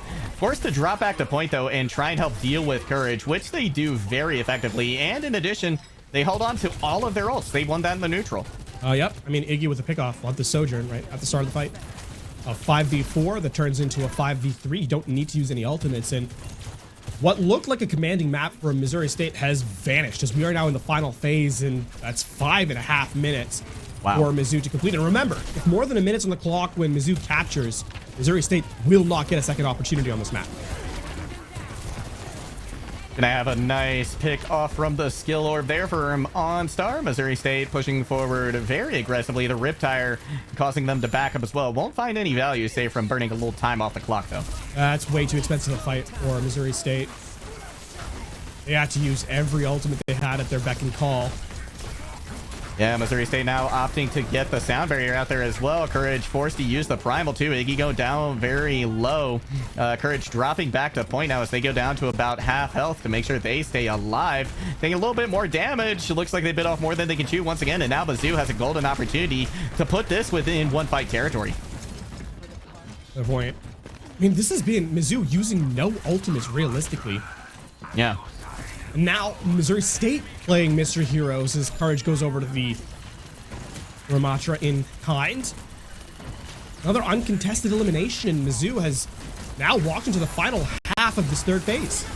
And a Clairvoyant popping the Annihilation as well. There's so little that Missouri State can do. It looks like they're going to be able to march straight to a completion here. There might be a touch, but this is going to be a very scuffed final fight. Courage over to the Wrecking Ball, trying to get back in time. It's just going to come down to the overclock, and look at the Death Blossom sitting out in the corner. Wow. Less than a meter to go here for Mizzou, and Tommy Salami opens things up with the Death Blossom. Nice headshot there, though, from Cap, but still the lion's share of the kills going the way of Mizzou. Courage doing everything they can to stay alive here, seeing if they can get a pick. Cabby almost goes down, but they're just unable to finish off that pick. They didn't have the follow-up because frankly, most of their team was just gone. Adaptive shields ready to go. They're able to use them, but they only get a little bit from it. Clairvoyant, though, in the meantime, it goes down very, very low. Missouri State might have an opportunity to hold on here, but it's going to be close. Yeah, this is still a very contested engagement. The overclock comes back in. Ooh, Iggy. Iggy wants to go for it right here, right now. Flame Tank is able to take out Tommy Salami, so that's a big threat off the board. In fact, Flame Tank showing up in a huge way. Courage back out, able to get the Proud Driver and secure this defense. That definitely should be a reset for Mizzou. Still, I mean, the margin of error there for Missouri State was 0. Could not make a mistake. And Courage, I think, one of the biggest contributors to that hold. The mobility and survivability of the Wrecking Ball showcased it to great effect, continuing to contest the objective to allow Flame Tank time to pop off on the Hanzo. Still not out of the woods yet. Still 3 minutes left here for Mizzou to try and close things out. I really like that minefield too from Courage, able to basically single-handedly shut down that entire fight. They're going to get the exit pick as well on a Clairvoyant, which is fantastic, who has opted to go over to the Diva. Yeah, this is now going to be the cheapest fight that Missouri State has had on the defense. They'll just use the minefield. That allows them now to sort of reset their economy. Courage recognizing a compositional mismatch. Going to switch over to a Ramatra, or return to the Ramatra. KhazixMayJump is on the Genji as well, which I think is an interesting pick here, but it does work somewhat with Clairvoyant. Dragon Strike going to briefly clear the cart, trying to isolate a couple of players, but unable to really follow up on it. Now Courage goes down so low that Fat Whale forced to use the sound barrier. Tommy Salami with just a sliver of health. We do have trades, but crucially for Mizzou, the tank is gone. However, the trades just in general only going to favor Missouri State here. Clairvoyant looking to see if they can get a little bit more value. Here comes the Kitsune rush now from Mizzou, but in the meantime, Missouri State has found the picks, and now what was, I believe, a 5.5 minute time bank has been whittled down to 1.5. Mizzou just wrecking their opportunities at equalizing this, at taking control of the map. 20 seconds left now is all that stands between Missouri State and preventing Mizzou from blocking them from this second half. This is actually now looking winnable for Missouri State. It absolutely is, considering they've got ults on the board and Mizzou doesn't really at the moment. They're going to get this sound barrier here in short order, so if they get it online, it's going to have to be absolutely huge. But we've got the Annihilation and the Overclock here, and with Flame Tank taking out Iggy, things are looking very, very desperate at this point for Mizzou. This has gone from bad to worse for Mizzou. From looking like they were going to deny Missouri State an opportunity at extra innings to perhaps not even completing the map at all. I mean, they need a hero pick here. They need someone to pop off. And here comes the sound barrier. We've got a Dragon Strike coming out from spawn, looking to see if they can separate the team a little bit, get a little bit of zoning. Missouri State able to find the pick onto Cabby. This could be the beginning of the end here, because now there's not going to be that way to disengage. Courage going to be taken out as well. Doesn't find necessarily what they wanted, but in the meantime, the rest of Missouri State picks up the slack, and now Clairvoyant going to have to go in for a hero touch here, maybe get a self-destruct, see if they can get a pick, but this is looking rough, LaFon. They'll get the overtime at the very least, but it's immediately forced. At least Clairvoyant will survive. They aren't able to get a pick with that. Ping has dropped now the Kitsune rush. That's going to be Cap going very low, as well as Flame Tank, but Fat Whale is there at the perfect time with the sound barrier, saving everyone, allowing them to get more heals. Courage going down very low. Tommy Salami finishes them off, but in fact, Tommy Salami coming up in a huge way. Mizzou might in fact be able to cap this. We might be looking at 1 minute for both squads here in rounds 3 and 4. There's the final cleanup kills. Tommy Salami will get the final blow on 1. And a well-timed boot there from Cabby to make sure Courage can no longer touch. And yet, for Mizzou, this three-point completion, that's a bitter aftertaste. They looked like they were about to shut Missouri State out of this map, and yet have allowed them right back into it, and the momentum is absolutely on Missouri State's side. Yeah, what a defensive showing. Honestly, from both squads, but especially from Missouri State. I mean, it looked almost hopeless in reality. And now, a minute left for each to go. You know, the margin for error here is very, very small. We could, in fact, see a draw at this point, too. Right? If nobody makes significant progress on the point, we could have our first draw of the season here on stream. So, a lot of pressure, I think, on both of these teams here, but especially Mizzou. This is London, huh? Yeah, the question is, how well do they recover? How well do they reset? This team looks like it plays with, you know, sort of a cockiness, a sort of swagger, and they can continue to have that even at this stage of the game. That will be, you know, that will pay off dividends for them. Still, it's easier said than done for sure. And I'll keep you safe. And I mean, ball definitely in Missouri State's favor. It's an interesting pick as well, I think, for Mizzou, opting for the Winston here, because Winston isn't necessarily the most survivable character, and I feel like that's going to be the name of the game here on this first point. Courage pushing forward pretty aggressively, taking a nice forward position here. Mizzou actually allowing them a lot of space, maybe trying to bait in Courage, seeing if they can get him to overcommit. Now, see Clairvoyant diving in, putting a lot of pressure here onto the supports, and a beautiful first hold here for Mizzou. It actually flips the narrative on the head from that first fight of the map, right? Where it was Clairvoyant who got isolated on the Ramatra. This time, Missouri State, Courage is not able to deal any damage, any significant, threat in the back line. We'll switch over to Wrecking Ball. All right, we're now down to the last 10 seconds. One well-placed boop from Cabby could stop everything here. It's going to have to be a magnificent touch coming in. Courage does get it. They're putting a lot of pressure now on Tommy Salami from the back. They might actually get a tick here, but look at this. The kills still coming in hand over fist for Mizzou. They have successfully stopped this attack, stopped this push. Courage, yes, still alive, but only for a moment. Well, they'll deny the victory on this second map. They'll deny match point to their opposition. The question is, will they equalize the series or will they force a draw?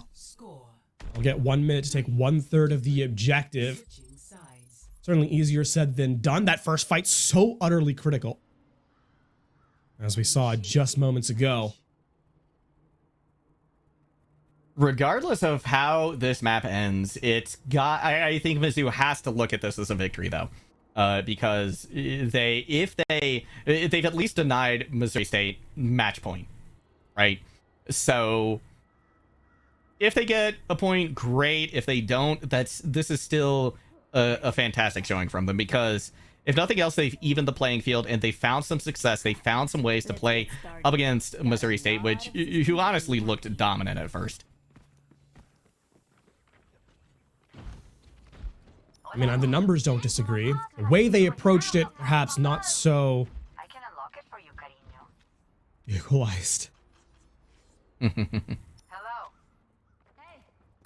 See Courage making another look on the tank roll. Give it to them. Yeah. We have seen Diva show up actually a couple times here tonight, which I feel like Diva's been absent a lot recently in Overwatch 2. So again, another tank that I'm happy to see get a little bit more play time here. The only difference is with that scout. Oh, they'll actually scout the Diva. This is not nearly as good at blocking off the Ramatra, right? You do not bypass that front line. Actually, Mizzou just wholesale switches compositions to burst. Yeah, there's going to be a lot of damage coming in here, especially from Tommy Salami if they're able to get that turret form at the right moment.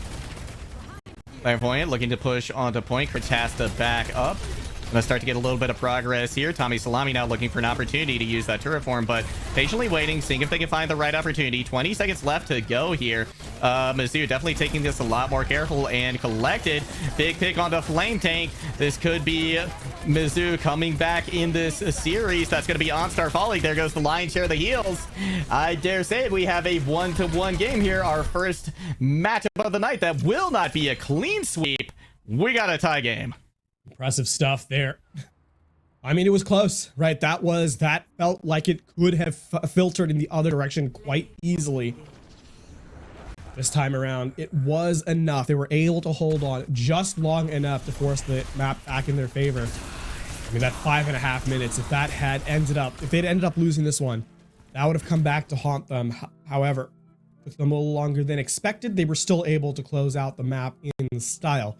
And they'll equalize the series 1 apiece as we head into the break. Don't go anywhere. When we return, the conclusion of this series, more Overwatch right after this.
the first time after the halftime, we are not at match point as these teams sit one apiece. Looking at our escort location, meaning we will in fact get to see Push on our first broadcast of the year here in Overwatch.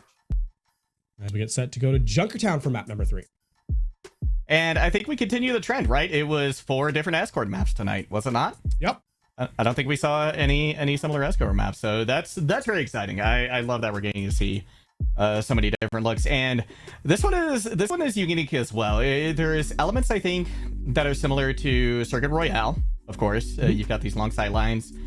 Sigma can be popular, Widow can be popular here, but there's no reason you can't run the Winston or the Wrecking Ball either. So a lot of options again for these players. Yeah, and of course, the one thing to add on to that is that we haven't yet seen a poke match or a poke map in this match, right? This has been either up-tempo style with Busan, right, dive heavy a lot of the time, or as we saw in King's Row, more prone to the brawl, and even still a lot of dive being showcased. So will we go towards, snipers here? Will there be, a little slow the game down a little bit more? That is a question that has to be answered. We don't know that for sure. So certainly an opportunity, I think, for even yet another style to make itself known. Yeah, that's very true. I would love to see that. I mean, it's, I think in the fall, it was so similar all the time. I mean, I don't think I've seen quite as stagnant of a meta in Overwatch. 1 or 2, as we saw in the fall, save for maybe Goats, right? But that's an asterisk, I think. So seeing the playing field open up this much has just been a wonderful breath of fresh air, and can't wait to see how both of these teams play here on Junkertown. Are we going to get that poke, or is it going to end up like Circuit Royale, like you said, where it could just be these dive or brawl comps again? It'll be really fascinating to see. Well, indeed, we'll load into the map here in a moment.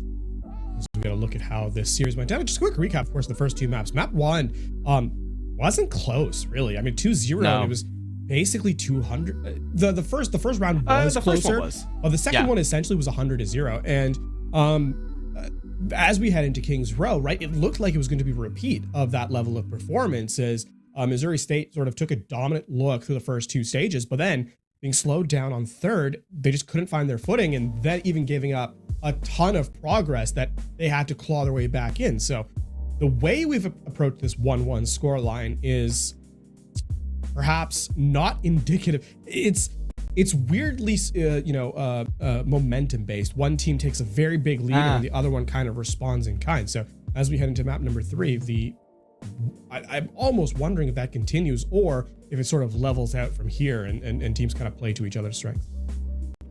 One thing I think that's worth mentioning here is that Missouri State really likes the classic Overwatch 1 maps.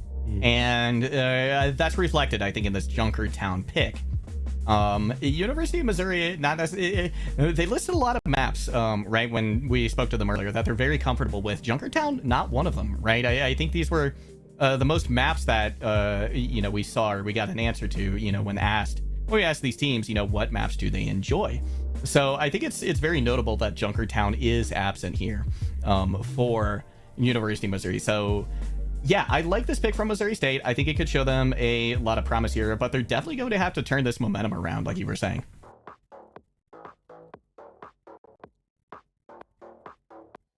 Well, it's a much different look, so at the very least, stylistically, I'll be forced to do so.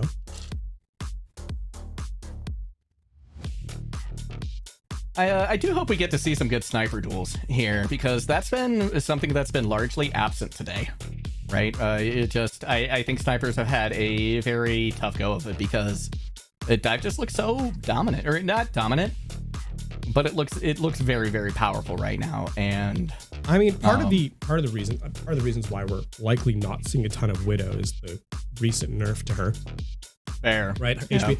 Sojourn can still one-shot the Widow at this stage. At 195 HP with a railgun means that range threat is very much in Sojourn's favor. And of course, the mobility from Sojourn is so high. So you really need a long sightline map to make it work. And up to now, we haven't really... I mean, aside from Circuit Royale that we saw earlier in the day, even then that was sort of mitigated by the fact that dive was kind of run and just so aggressively multiple aerial threats that no one could really set up their snipers. Now, as we head to Junkertown, both teams are electing into the at least the sniper mirror, and then on Missouri State's side, sort of that roaming DPS to kind of put pressure, whereas Mizzou has gone for the double sniper look. A lot of this, I think, is going to come down to Cap and how effective they can be, kind of causing trouble for this double sniper look for Mizzou. A nice acknowledgement of a beautiful shot coming out there from that sniper. TommySalami getting in a lot of damage, especially with this Mercy pocket.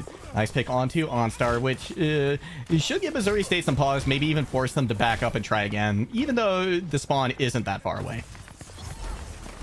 The big thing here is with how effective TommySalami has been up to this point. It has really allowed Iggy to take a very passive role. Unfortunately, with TommySalami down, that just opens up Flame Tank 550 to really put space on the server again. This allows Courage to take the high ground. Yeah, this is a beautiful position here for Missouri State. They've got so much map control with Flame Tank in the back as well, keeping these sight lines down.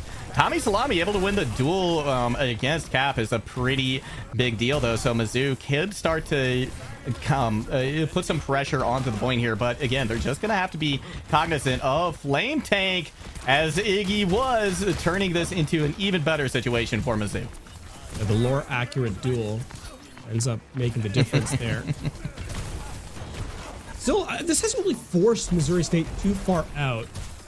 And, I mean, Clairvoyant, despite having more damage throughput, you have to wonder, has this been really an effective way to slow down this game yet? With Courage keeping space. Now, that is a big pick. That's going to delay Missouri State quite a bit. And Cap needs to be unleashed. Cap needs to find a way in, and Missouri State needs to be able to have this Genji actually find value. Oh my gosh, yeah, and the Kitsune rush was so rough to see. Fat Whale committing that to the fight when already there was the pick onto Cap makes you wonder if they shouldn't have held on to it. And I feel like they just shot themselves in the foot with that. They still have ultimates coming online, but so does Mizzou. And the big, I mean, the issue too is now that makes a switch over to the Hanzo. It's happened too late though, right? We're in the last 90 seconds of the game, and you're still 65% away from your first ultimate. It just needs to have more efficacy as a flex DPS. You need to take a lot of pressure off your Widow, so they only take the fight in that head-to-head. Flame Tank once again able to open things up. Now Missouri State primed to cap this point, and the Mercy pocket on Cap as well, proving very, very valuable. Clairvoyant trying to hold on, contesting point here at the last moment, peeing on the Mercy, trying to help them out, but the res on the OnStar means that Missouri State can just outlast this. They can just out-sustain, and even the Dragon Strike I don't think is going to do a whole lot to sustain this fight. Although, to Mizzou's credit, they're holding on here very well. We need to focus this tank down. There's no reason Clairvoyant should be alive for this long. Yeah. Yeah, this is, we need to see a lot more focus fire coming out. Flame Tank is able to get TommySalami, so again, another big pick, but like you said, Clairvoyant still alive here on point. Cap has to commit the Dragon Strike as well, so they're going to be heading into second point with an empty ult bank. By the way, Cap switches over to the Hanzo. It is instantly 100% more effective than the Genji ever was. There's just so much more threat on the shield of Clairvoyant that they have to cycle a little bit more. It opens up the Widowmaker, you know, for more sight lines. Genji, if you're not in close, you know, brawling away, you're just not a threat in this composition. And Missouri State, they make one adaptation and instantly start to get progress in this on this map. Yeah, I like that swap a lot as well. You know, Cap, I don't think was even really that close to getting the blade, which is a lot of times just what you're playing for with the Genji. Flame Tank in a dangerous position, but in the meantime, Courage goes down right after committing the Gravitic Flux. So nice focus fire coming out there from Mizzou to kind of mitigate that threat. That's a big kill.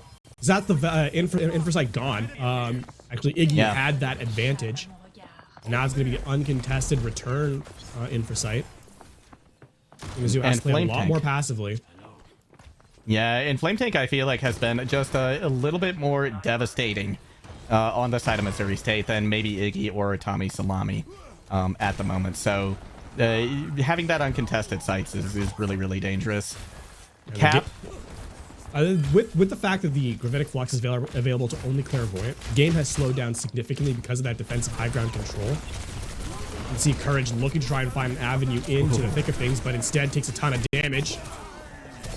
Yeah, they're going to be dealt with in short order. The Gravitic Flux does come out eventually for Clairvoyant to help secure that fight win. Now there's just a minute on the clock here, Lafon.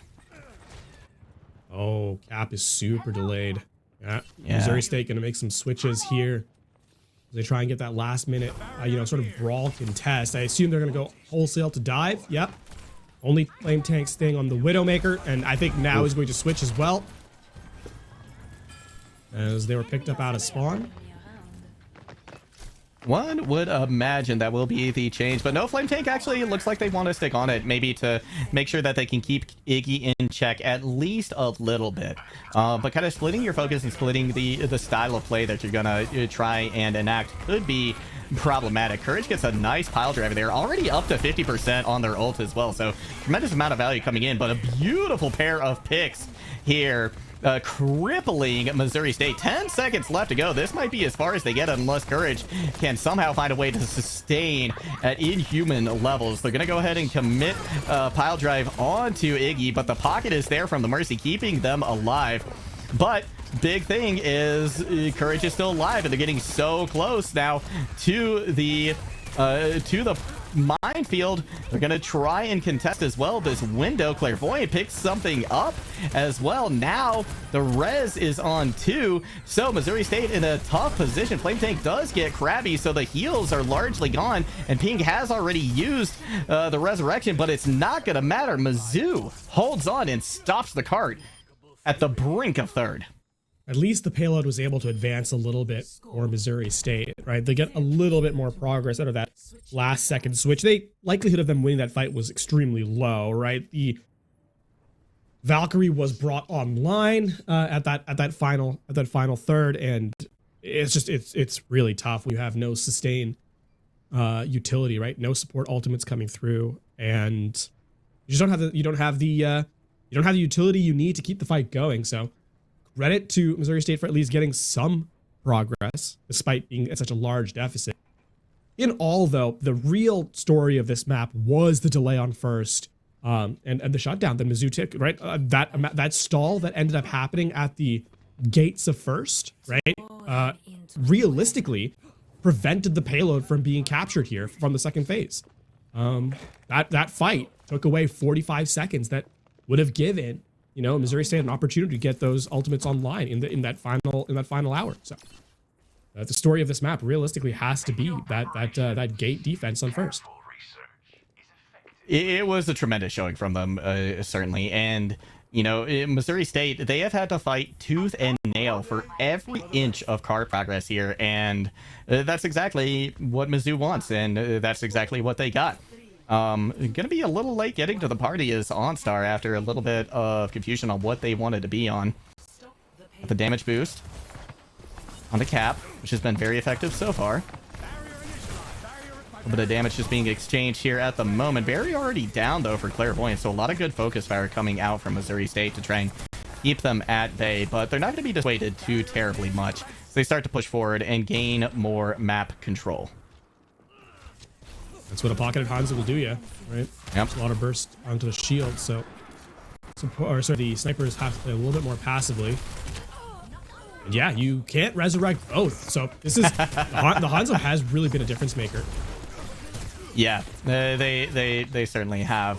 The rest will come out onto Cap as well, but Mizzou looking pretty strong in this hold so far. Immortality Field has to be committed though from OnStar, so if Mizzou can find an opportunity, can find an edge here, they can certainly drive it to a victory.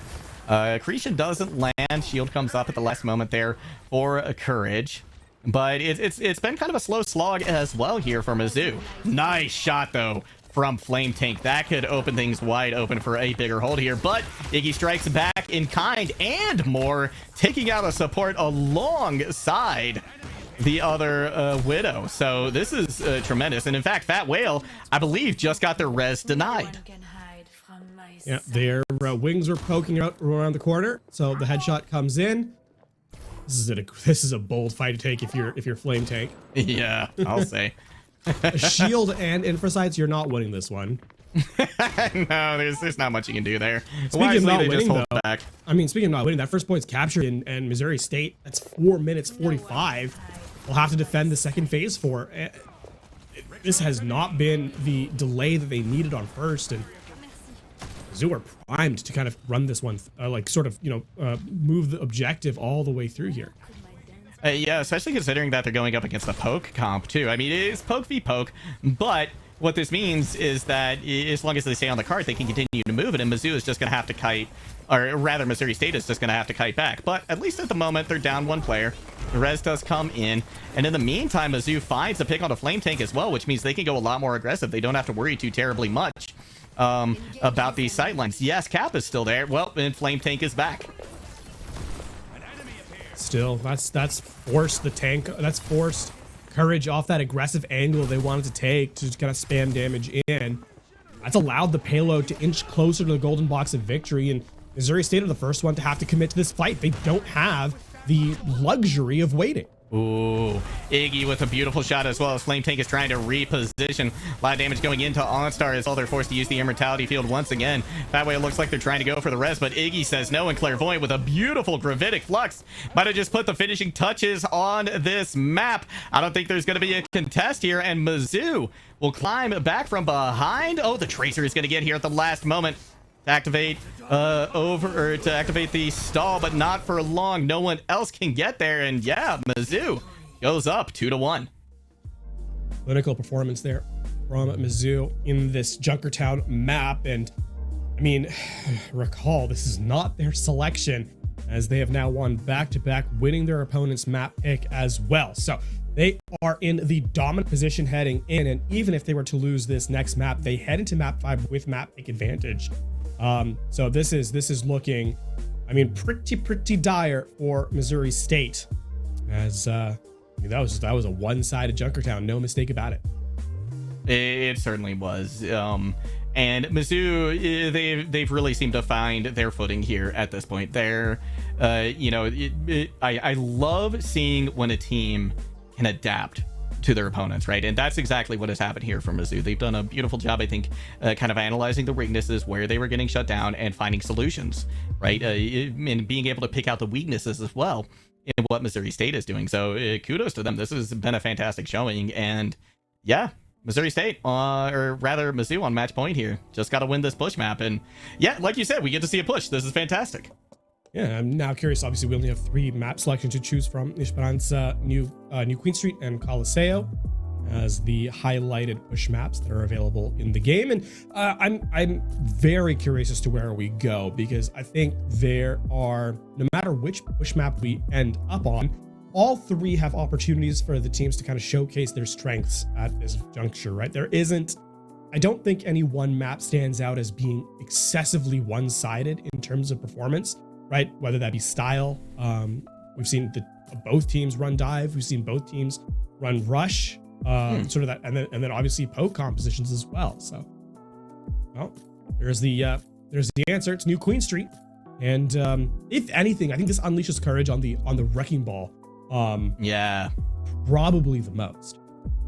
Yeah, I think so. New Queen Street, I think, has always been another one of those kind of flexible maps where there's a lot of different options. You could kind of play to your strengths, right? And potentially even to your comfort picks. So going here, I think I think you're right. We're gonna see a return to the wrecking ball, and if that's the case, I after the first map, I would have given the advantage to Courage on Missouri State, right? But I'm not so sure anymore, because Clairvoyant looked really good as well. I think they were getting outplayed a little bit, but the difference was made up by the team, I think, in the end for Mizzou. Yeah, I mean, it's tough to make tanks in sort of a poke setup are enablers a lot of the time, right? You don't get to have those super aggressive forward holds that with mechanical outplay that sort of turns a fight. Maybe in a Gravitic Flux here, but overall you're really there to set up your Widow, set up your Hanzo, and the game kind of revolves around that specifically. So maybe now as we move over to a more linear map in terms of your approach, right? A head-to-head setup where you take very, very dedicated fights similar to Control. this unleashes, I think, Courage a little bit on that tank role to be just more dynamic, which has been probably the difference. The place where, you know, Missouri State has struggled the most in the last 2 maps. And meanwhile, you know, Mizzou has played a much more cohesive, collective game based around all 5 of their players. We are going to have Courage over on the Wrecking Ball, and I think that whoever comes away here with kind of this high ground control first is going to be in a much more advantageous position. Of course, Courage going to get there first, but not too far behind is Clairvoyant and the rest of Mizzou. I like the potential engage here that I'm seeing from Courage. They decide to go in. In the meantime, Clairvoyant looking to put a little bit of pressure on the back line of Missouri State, but in the meantime, Courage is just wreaking havoc. Yeah, that's an open engage with the Sombra, by the way, hacking onto Cabby, and then the Wrecking Ball does what it does best, and that is displace and then damage. And Missouri State, this is the win condition that they found on Control, right? That's how they turned Control into 2-0. And again, this is the map type that I think favors them the most, which is not ideal for Mizzou, right? Because if they lose push, you head back to Control where Missouri State already won and had such a strong showing. This is almost a must win for you. That's a nice opening engagement, though, from Iggy, but Courage is quick to equalize things in the kill field. Hack going on to Cabby as well. They are not long for this world as Courage is there with the follow-up once again, and Missouri State, they're looking very good right now on this composition. This might, in fact, be decided by the maps. Yeah, this is, here's the one thing, too. That's Missouri State winning that fight without healers. Wow, and, yeah. You know, they're going to deny that recontest once more. Iggy forced to recall or translocate away, and Clairvoyant gets off the Winston early. This is disastrous. What the D.Va doesn't really apply much in terms of a win condition here. No, they really don't. I mean, the ultimate is really just kind of an extended life a lot of the times, especially at higher levels for D.Va players. So not a ton of value that they're going to be getting there. And Mizzou, though, able to find a lot of success. They've taken out the sports, but that wasn't enough last time. It's going to have to be enough this time, though. Beautiful minefield, though. Going to be able to take out Cabby. Is it going to be enough, though? Not this time around. Yeah, the one thing the D.Va does have over the Winston is that your engage timer is just shorter, right? Because your fly is available much more frequently. But your burst damage is not as high as the Wrecking Ball. Your mobility is not as high as the Wrecking Ball. The resource management required to keep you up is a lot higher. So Clairvoyant is going to have to play this one quite close to the red line here to just equalize what Courage is bringing to the table. Beautiful EMP coming in from Cap, and they are able to capitalize on it very quickly. Once again, crippling Mizzou at the knees, taking out both supports. Clairvoyant does get the remech kill onto Fat Whale, but the writing might already be on the wall as Clairvoyant is once again demeched, and the hack comes through to make it that much harder to stay alive. Yeah, and no meaningful progress earned here from Mizzou either. Iggy will get the trade on to Cap. I don't think it matters. Still, Mizzou will have a recontest available. They'll have the EMP. And, I mean, order of operations, Sound Barrier historically been sort of a defensive utility against Sound EMP. Let's see if the Fat Whale can do the same thing again. Oh, nice hack there onto OnStar after the damage already been done by Tommy Salami. So Mizzou looking pretty good in this fight. The Sound Barrier has to be committed by Fat Whale. It's already expired, though. Hack comes out onto Cabby. So far, they've really haven't had to expend any ultimates on the side of Mizzou in order to secure this fight win. Yeah, that's a really good setup. And now, actually, there's a real opportunity here for Mizzou to equalize the percentage gained or the progress earned by Missouri State, right? This is a full reset coming in by Missouri State.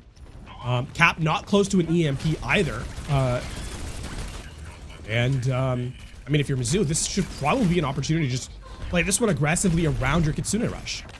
Exactly. Look for the Wrecking Ball to engage and then pop Rush right after that once Ball has expended all of their utility. Hack on the Fat Whale, not going to result in a whole lot. They're able to sustain through that, but Cap goes down very low, so they're going to have to exit from the fight momentarily. Nice hack onto Courage once again. They're so close to getting that minefield online, but that hack actually onto the Mega Health Pack could be very, very detrimental for Missouri State.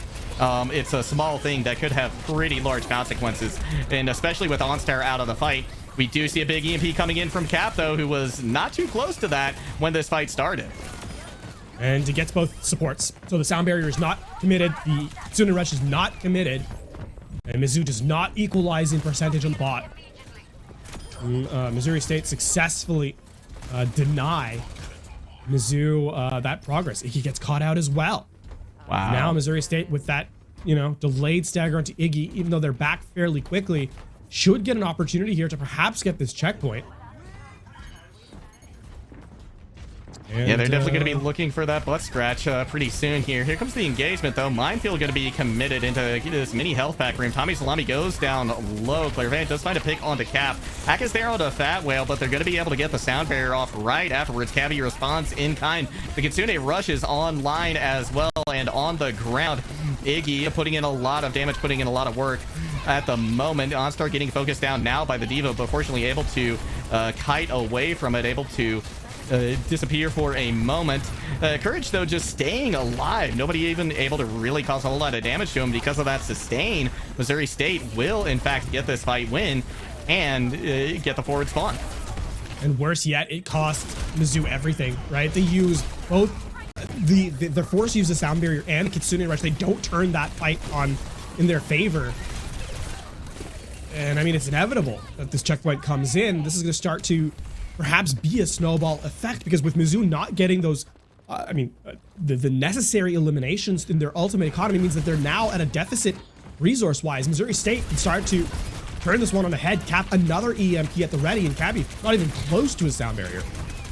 And Courage is going to have this minefield online momentarily. Here comes the Coalescence as well. That's a lot of damage going into Mizzou.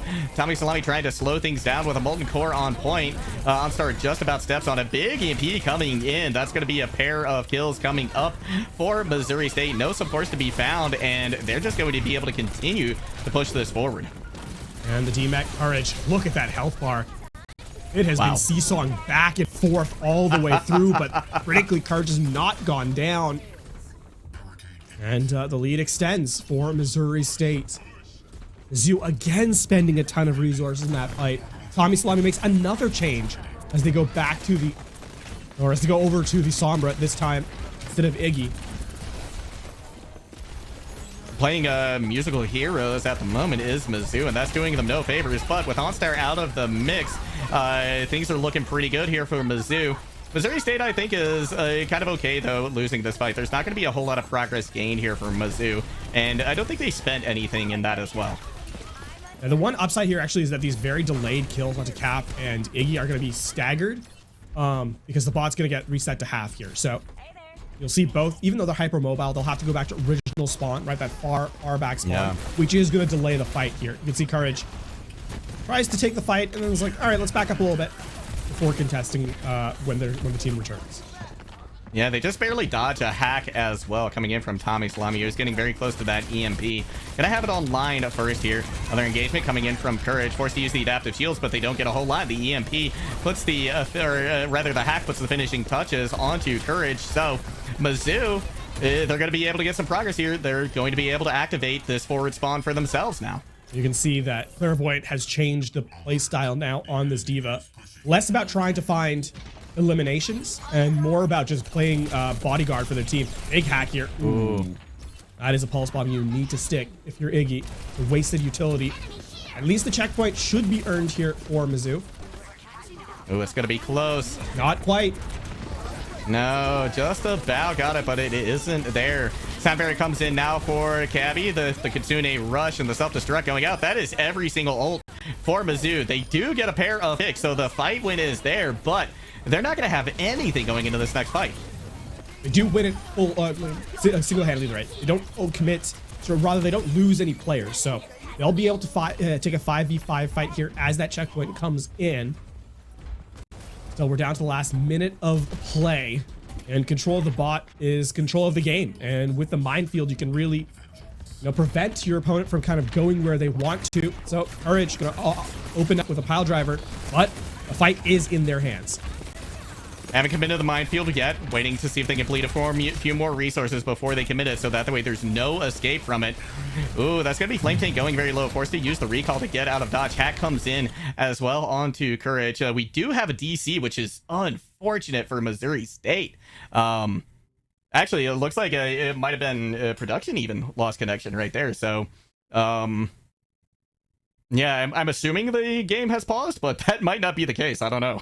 That's a tough one to kind of end on there as the fight kind of keeps going. But yeah, certainly in that particular instance, you're looking at that as Mizzou perhaps not being in the driver's seat through the entirety of the map and continue to be in a deficit.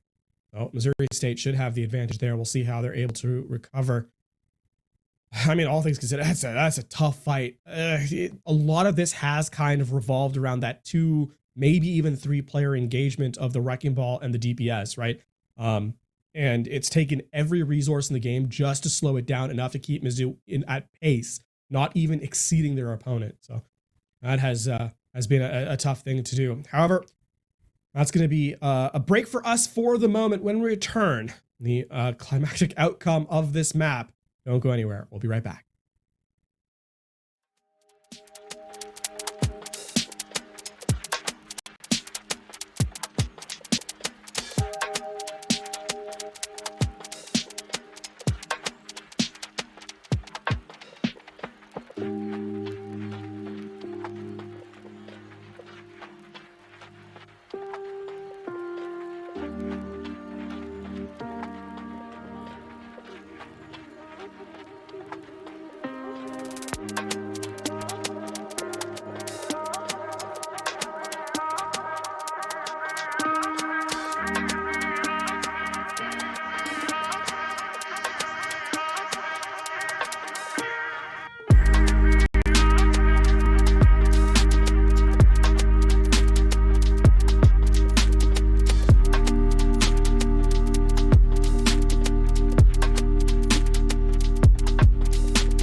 All right, welcome back. As you may have guessed, there were some technical difficulties with the game servers itself, so a resolution has been arrived at and agreed on by both teams. So we will replay the map in its entirety because of how close it was. Too tough to call a winner, and as I highlighted, of course, both teams did in fact agree to this resolution. So we get to see New Queen Street from the top, as it were. Yeah, this is very exciting. Classic, I think, patch day kind of problems. And frankly, I'm happy this didn't happen to us until the very last match. So, yeah. Really, this is very interesting because we've already seen, kind of how both of these teams approach it, and they've had an opportunity to kind of settle on the compositions that they feel strongest on. So we've got Clairvoyant back on the Diva. So this will be interesting, right? Mizzou doesn't have to make that adjustment now, so this could be a boon for them.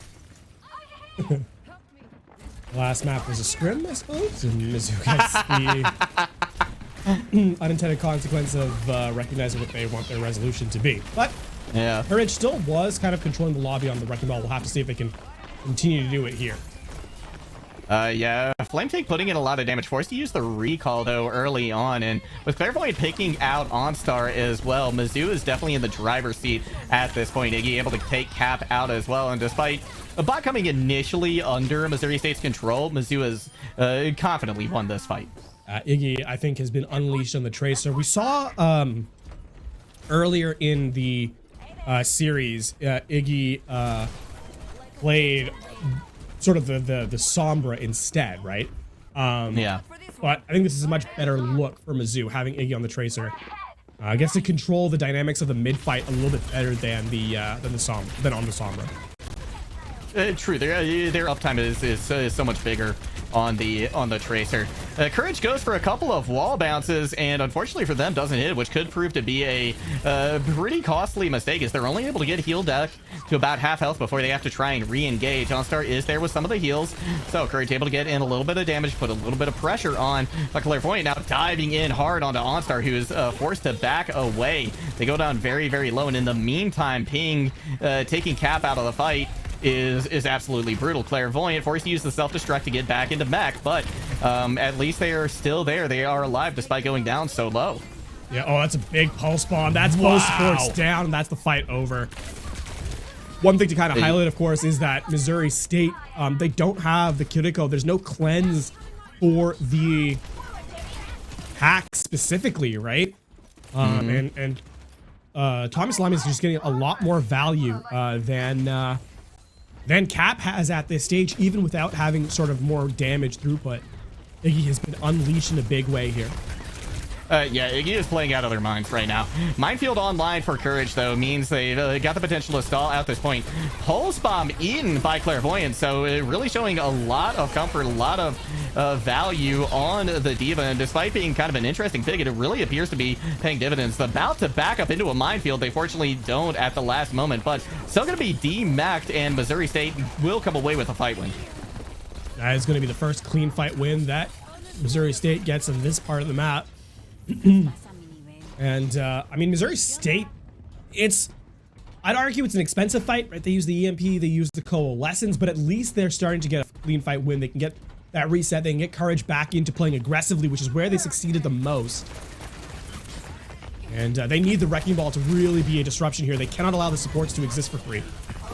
They really can, because as soon as they do that, that just means that Iggy is going to be that much more free to do things. Of course, the survivability is paramount on Tracer, but still having that extra support can make a big difference. Flame Tank is going to get hunted down, so Mizzou, just as quickly as they lost that last fight, are headed for a victory on this one. The solution to Iggy needs to be found. Yeah, Iggy has been truly being allowed to become a more dynamic player at this stage of the game. And for Missouri State, a lot of this is coming to the fact that OnStar is getting hunted, right? The support player just cannot stabilize to keep the team up in the thick of fights. You see once again another player down before the fight really begins, and Missouri State's so weak. Oh, wow. Yeah, Courage just barely gets out with their life, but the end result of this is they are going to get the forward spawn activated here, which is absolutely huge for Mizzou. I mean, they were fighting from behind, right? When we saw the scrim version of this map. I mean, you're gonna need such a tough place to be, right? You can't really punish Clairvoyant now at this stage. Yeah. There's just too many resources keeping Clairvoyant alive. Nice. A slam comes in from Courage. A little bit of damage goes Krabby's way, but because the defense matrix able to mitigate so much of it, sound barrier now committed by Fat Whale. Cap is hacked, but they are able to get the EMP off. 3 players from Mizzou having a tough time with it. The DMAC does come in, so a bit of an advantage here for Missouri State, and Courage is able to capitalize on that. Tommy Salami going down very low. They commit the minefield, too, to the fight, but it was almost won without it. No, that's a good minefield because he got both the EMP and the sound barrier out from Mizzou, right? Tommy Salami had to commit that, and in the end, they weren't able to win the fight. They will get that reset to half, but the forward spawn was still earned, so... Oh no, that's a tragic that's a tragic body block for Courage, and a good hack from Tommy Salami. Yeah, that's gonna swing the weight of this fight immediately over towards Mizzou. Tommy Salami will go down, but without your tank there, without Courage to kind of keep things going and sustain on point, this fight's basically over. And Mizzou able to take control of the cart, but they don't necessarily get the picks I think they were hoping for, and so it's a quick regroup from Missouri Flame Tank does a great job of slowing that down, so now there's no way to get that forward spawn. That's going to be a quick remake here for Clairvoyant. Hack comes in. A lot of damage going their way. Courage trying desperately to stay alive. Looking for the Summer in the back line, putting a lot of pressure on Tommy Salami, but it doesn't seem to matter. So they still come away with the pick. Now the hack onto Courage as well. They're going to be able to get a lot of damage and maybe even the pick. Yeah, now this is falling away from Missouri State. They are 4v5 as Tommy Salami gets the hack on them again. I mean, they'll get that forward checkpoint once more. This is a key fight. This is a key moment for Missouri State at this stage. This is a must-win for them. They need to win this before the EMP comes online. Oh, wow. Getting Cap out of the fight early is really detrimental here for Missouri State. There will be a counter pick, but... Clairvoyant able to sustain themselves throughout all of this. Hack comes in onto Flame Tank, but they're not able to really get a lot of damage onto them. Now Courage trying to contest the cart once again. Mizzou hasn't really been able to transition this fight into anything valuable, and Missouri State regains control of the cart. I mean, they need to deny this oh no, they need to deny this EMP, and they're not going to. Wow, absolutely massive. Mizzou going to cruise to another fight win here, and with 3 minutes left to go, this looks completely different than the first time we saw it. I mean, this is an opportunity, I think, for Missouri State, because they'll have the sound barrier and the EMP, so they'll be able to play offensively with the EMP, right? Deal damage, and then use the sound barrier to sustain through the next fight. OnStar now make a switch over to Kiriko as well for the cleanse. And there's a possibility here. 2 fights in a row for Mizzou is doable. Oh, Iggy. Only to keep Cap alive. Iggy going down, or Iggy taking out Cap is absolutely huge here from Mizzou once again. Minefield now committed onto point, but yeah, I don't know if it's really going to do that much good as everybody keeps falling by the wayside for Missouri State. Looks like it might be Courage's turn to switch at this stage, perhaps. Just goes back into spawn to get a little bit more healing, and we're now heading into the death knell area for Missouri State. They don't get an opportunity to kind of use that EMP. They've allowed Tommy Salami to gain pace once again. He throws out the pulse bomb and it lands. There's not going to be any sound barrier here for Missouri State. They do get a counter pick, so no Lucio on either side. Self-destruct coming in again, once again, just to remech. In the meantime, Tommy Salami has found OnStar, so now no supports left for Missouri State, and Mizzou continue to push the push bot forward. Ooh, big turnaround though. No, this is still good for Missouri State. They're wasting time in the Mizzou's favor. They're wasting time in Missouri State's half of the map, and this puts the win condition for Missouri State at 3 fights. I mean, yeah. 3-4 fights, right? It's not an ideal situation. A minute left. The final moments of this sort of point of the game, and you're looking at still Mizzou having a lot of really big win conditions here. Absolutely, the EMP, the Kitsune Rush, the Sound Barrier. They're going to have the Pulse Bomb online soon, too. And Fat Whale already has to use their Sound Barrier before any of the ultimates get expended. Now, with the Kitsune Rush online, Clairvoyant is free to do so much more. But the damage still comes in. They're able to get the D-Mech onto them. And now Courage has the Minefield ready to go. But Iggy lands another Pulse Bomb. There's no supports left for Missouri State. 30 seconds left to go. This is going to have to be a fast fight reset. But no, Courage goes in, drops the Minefield, gets a kill, but dies at the same time. I mean, they can't afford to reset, right? Flame Tank wins that one at 10 HP, but Iggy comes in for the cleanup. This is really bad. The forward spawns are still available here from his never reset back to center. And Iggy, I mean, this is a really, really good read here by the Tracer. Iggy shutting it all down, playing Bouncer at the bot. 5 seconds left to go. Missouri State in control of the bot for the moment, but the story of this map so far has just been Mizzou over and over again. We do have the Kitsune Rush now, but OnStar is taken out. No supports left. Mizzou going to be able to secure the win here as Courage is the last player standing. They go in for a pile driver, but it's all going to be for naught as they are picked apart, and Mizzou with a comeback victory to take this series 3-1. That is a tough win for Mizzou, no doubt about it. Even still, what a performance from both teams. Honestly, some very, very high octane gameplay.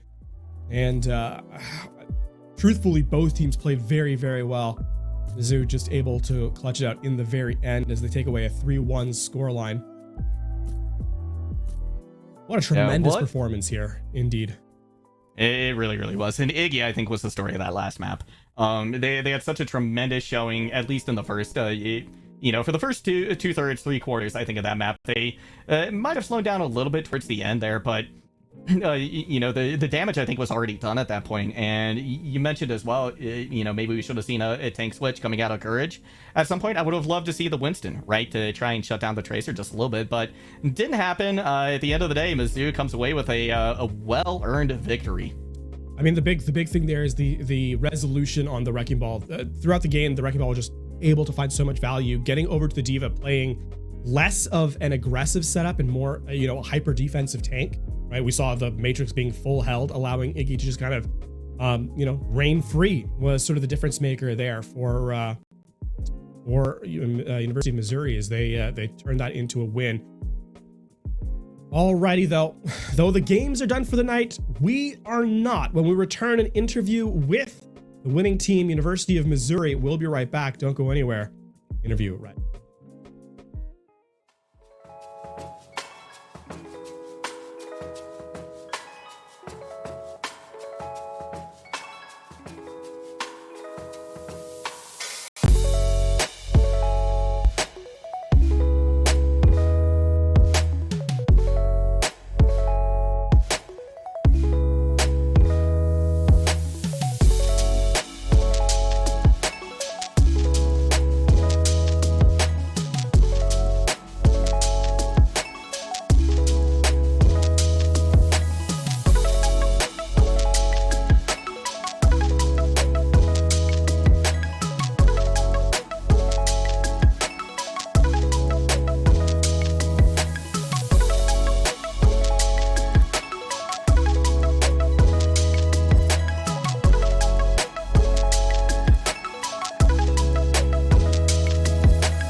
with that, we have returned for the final interview of the night as we get on board with the victors between University of Missouri and Missouri State University. Hearty congratulations to University of Missouri and Iggy. Congratulations on that 3-1 victory. A little bit of theatrics in the middle there towards the end, but let's dial in on you specifically for a second, because you came alive in a big way at the end of a new Queen Street. Talk to me about that change over from the Sombra to the Tracer as you switch roles there to take front and center on that map.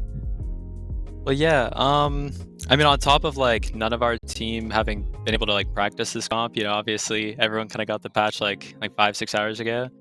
I've also just never played Sombra that much. I've always been the Tracer player whenever my team would run Sombra Tracer. So I don't know. I think we definitely just felt more comfortable with Tommy Salami on Sombra, and then me on the Tracer. And I think we just kind of tried to like recognize what we wanted to do. And I think Tommy did really, really well on the Sombra. I think it just definitely worked a lot better.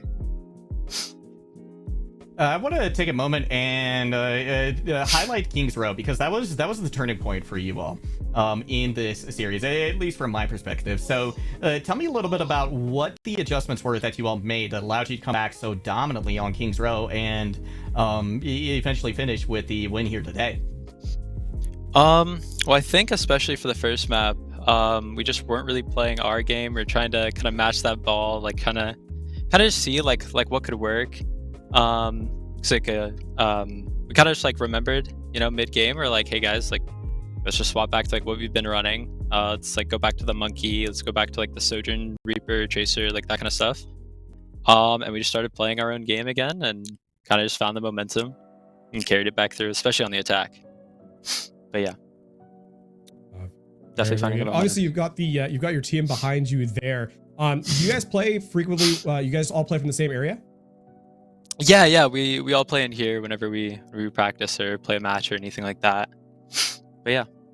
Actually, that's a good thing to kind of highlight on. Has there really been a difference for your team being able to play in that coordinated environment, you know, all together as opposed to, you know, individually at home? Yeah, I'd say so. I definitely think it helps just with like team morale maybe in general, but I think also just like it's like the team aspect, like kind of remembering that, you know, like each of our teammates are like actual people and not just like voices on the screen, right? So I think it definitely helps a lot for like the teamwork and the communication, you know, being able to like look over and actually like see your teammates playing. It's definitely really cool. Well, kind of in the same vein, in the same thread, before we let you go, would you like to give a shout out to anybody? Friends, family, of course, your teammates all behind you, whoever you'd like. Yeah, I'd say shout out Tommy Salami. That's my goat right there. And shout out all my other teammates. They're pretty chill too. I like Thomas Salamis though. He's my favorite probably. I think out of all of them, for sure. Absolutely no bias detected whatsoever. Congratulations on the 3-1 victory here against, the Missouri State University. Not a confusing head-to-head at all. Well, congratulations on your victory once more, and hope to see you again in the future. Yeah, definitely. Thank you. Appreciate it. All right, with that concludes our final match of the day. 4 games in the books here in week 2 of the NACE Star League Overwatch tournament. As we get set to see what happens next week, we'll return with more action. That being said, there is more esports action here at NACE Star League all throughout the week, so you'll want to tune in every night. Now, that being said, that's it from me, LaFon, alongside me, Jello God, with all the action here on the Overwatch portion of the desk, of course, the production behind the scenes as well. Thank you so much. We'll see you again, but until then, good night.